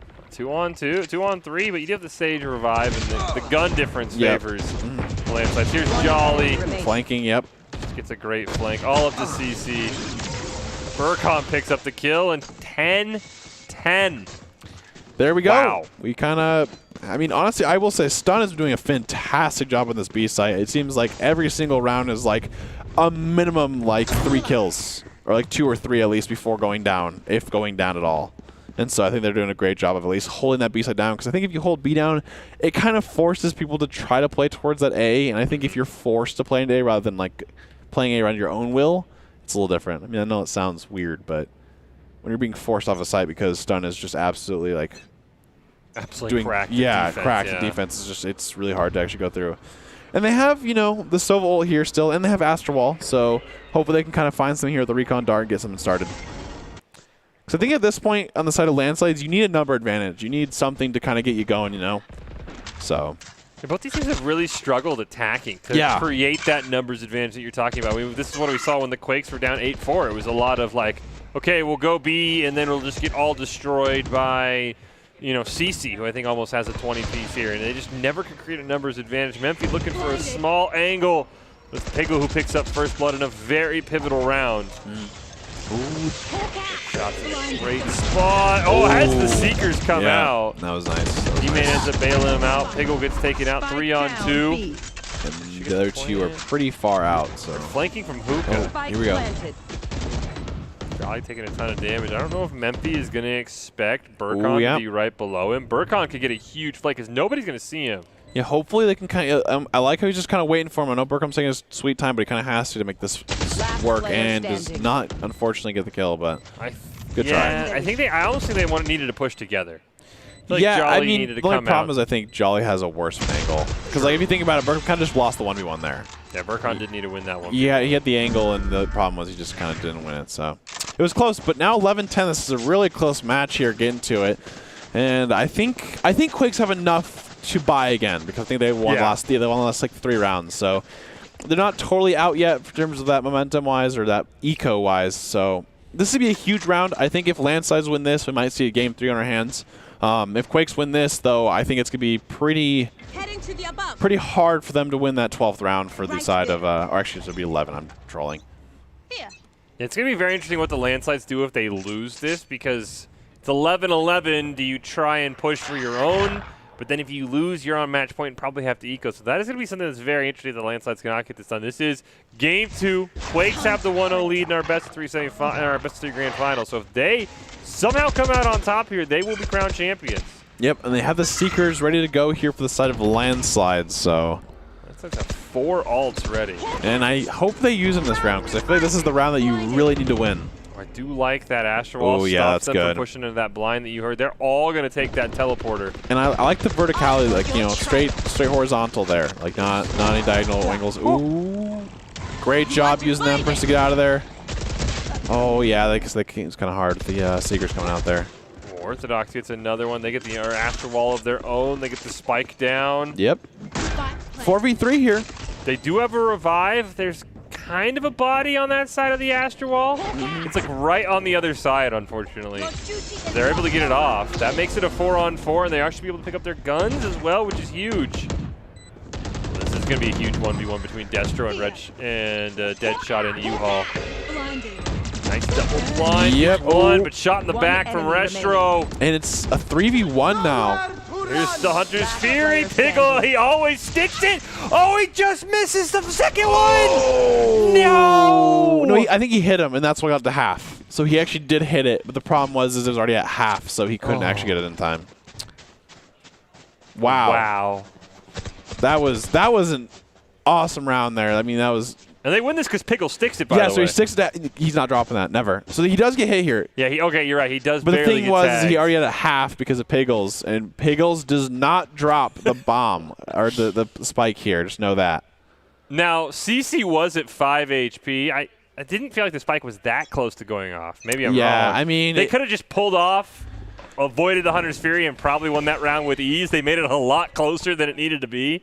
That's because Piggles, that's all he knows. That's all they know. Piggles like, I'm going to stick this, by the way. Yeah, it was kind of risky by Restro to stick that as well with CC at 5 HP. I mean, yeah. you just have to get one tap on him to stick through the Hunter's Fury. I also think, though, it's like using – oh, wow. Jolly. See, that's what I'm talking about, though. That's why the Quakes kind of get a lot of these advantages. Is something like that. Like, you know, Jolly just randomly pushes out short and just looks into you at Marketplace like, what? And he's gone. He's gone. He's out. He's because like, okay. he's Reyna. I mean, I think Reyna's a perfect for Jolly. It's really hard to actually catch him. Wasn't he just Empress? No, I don't believe so. Oh, okay. He was actually, yeah, he was like 2 rounds ago. Yeah. When he almost got like a 5-piece. Yeah. It was like 3 rounds to build Empress. Yeah, it's pretty quick though. I think it's 6 though now. You should run. All right, here we go. Taking out Killjoy coming out here, and now it's a 4v3. We got the Killjoy coming out for 3v3, and Odin coming out from Burkon. Seems like Burkon can It's just another. use the weird guns. Oh, he Okay. almost had a great peek. Oh. One enemy remaining. Okay. It's a 2-on-1, but Restro is detained. Yeah, let's go wait for that one out.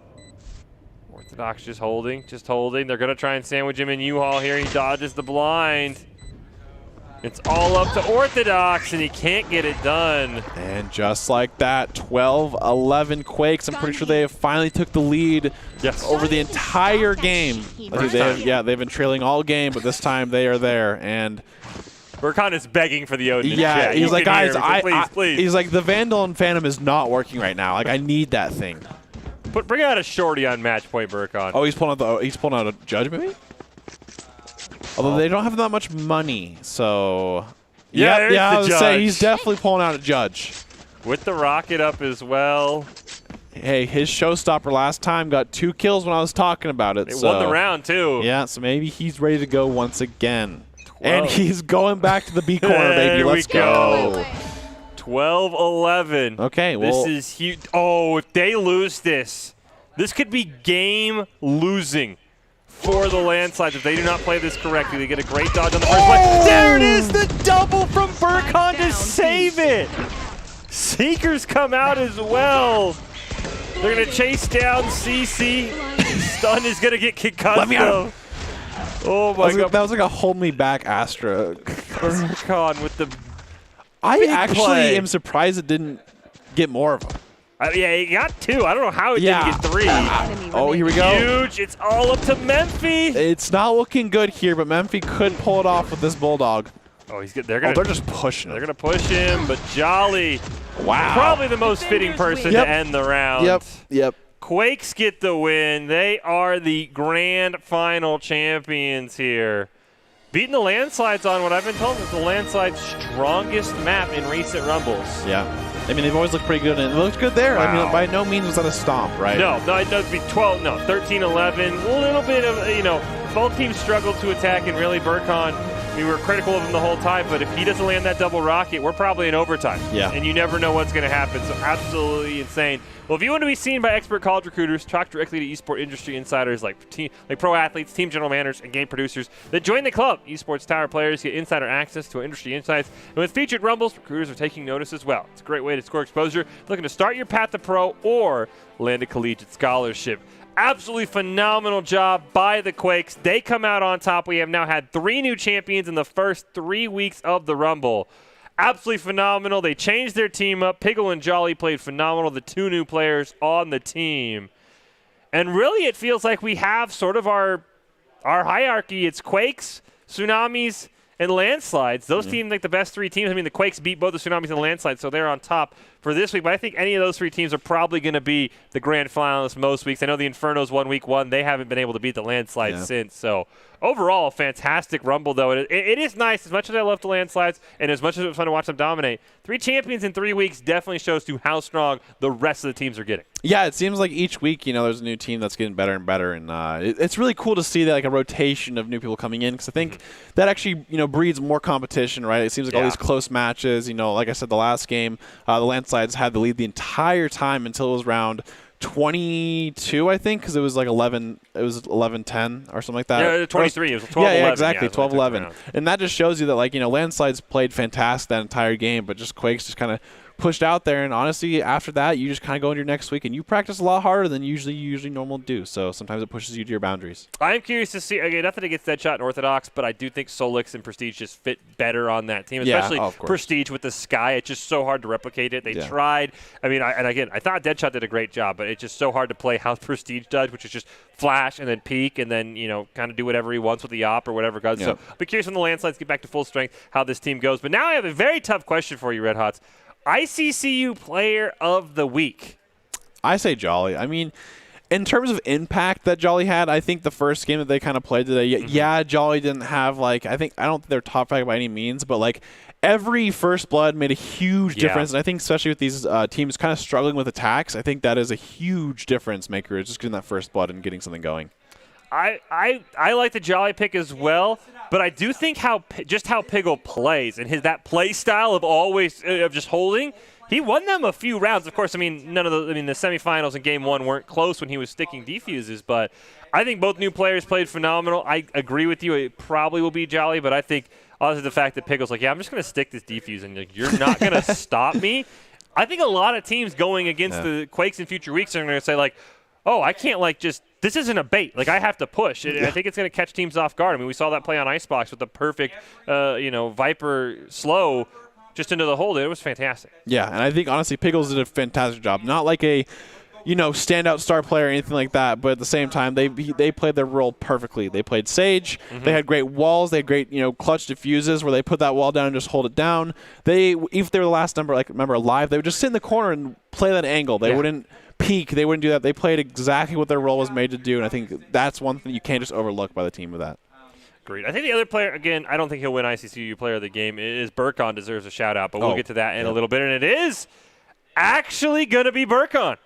I was going to say, like, towards the end, he came alive and was a big reason why the Quakes came back. I know the score isn't what you probably would want it to be for a player who gets the ICCU Player of the Game, but the way he played, he won this round, hands down, and he wins the game-winning round as well with an insane showstopper. So, yeah, even though, every other round, especially on Bind, was a struggle, I can see why Burkon was player of the game, especially this was also just a fantastic they had play. a great Icebox map, and, you don't want to put that past them at any means possible. But, I mean, every player on Quake played well today, and Burkon just got the ICCU, so there you go. Hey, he had the show-stopping plays, especially on that raise. It doesn't matter how you do at the start; it's how you finish. So huge congratulations to Burkon. He is the player of the game this week. Brought to you by Idaho Central Credit Union. Believes a great player makes a team more successful. It's like Idaho Central's helping members achieve financial success. Burkon is this week's ICCU Player of the Week. But as you mentioned, it was the Quakes just play in such a style that everyone has a role. And you mentioned it. Jolly had some fantastic First Bloods, but some of them would be First Blood, die. First Blood, die. Pickle, of course, we talked about the sticking, and then Burkon, great on Icebox, had a great end with the Judge Showstopper memes towards the end of Bind, and overall, it builds a winning combination. As we prepare to close this week out, crown the Quakes our champion, Red Hots. Do you have any final thoughts? I just love these games. I think it's really cool. I think once people kind of figure out the attack side a little more, maybe the teams that are more defense-sided will kind of, have a little bit harder time, but I think right now it kind of seems that the best defense is kind of winning that out. So great, play all around. I think a lot of games, especially this week, were pretty close besides a couple, so we love to see that, and I hope they continue to improve. Can't wait till Monday where we reset everything and go at it again. But for right now, huge congratulations to the Quakes on winning their first Rumble Championship in dominant fashion, making a statement in the Grand Finals. As we've talked about, it is now 3 different champions in the first 3 weeks of the Fall Rumble, showing how strong the talent pool for the Esports Tower Clubs has gotten since the summer. The landslides have now fallen in the Grand Finals 2 weeks in a row. 2 of these new rosters look like they have some work to do to get back to their dominant ways. But again, I think you bring Prestige in. I think you bring Solix in. That easily goes to 3 games against the Quakes, and you have no idea how Game 3 ends up going. But again, congratulations to the Quakes. We're looking forward to seeing this team throughout the fall season. And if you want to find out how to compete in the Esports Tower Rumble events, make sure you visit esportstower.com/Valorant. Congratulations to all these teams this week. We cannot wait to see you next week for Week 4 of our Valorant Fall Rumbles. But now we will close out with the top 5 plays presented by the Idaho Army National Guard, who invites you to take your impressive critical thinking skills into real time. More than 10 jobs offering a $20,000 bonus and your degree of choice paid for. The Idaho Army National Guard is one of the best teams out there. Reach out on Twitch at iGuard Gaming, and here are your top 5 from this week's Fall Rumble. Fix for. Oh. Ooh, does get the miss there. That's gonna be a good opportunity. Nice challenge there. Nice. Talk together and kind of figure it out what they need to, fix for. Oh.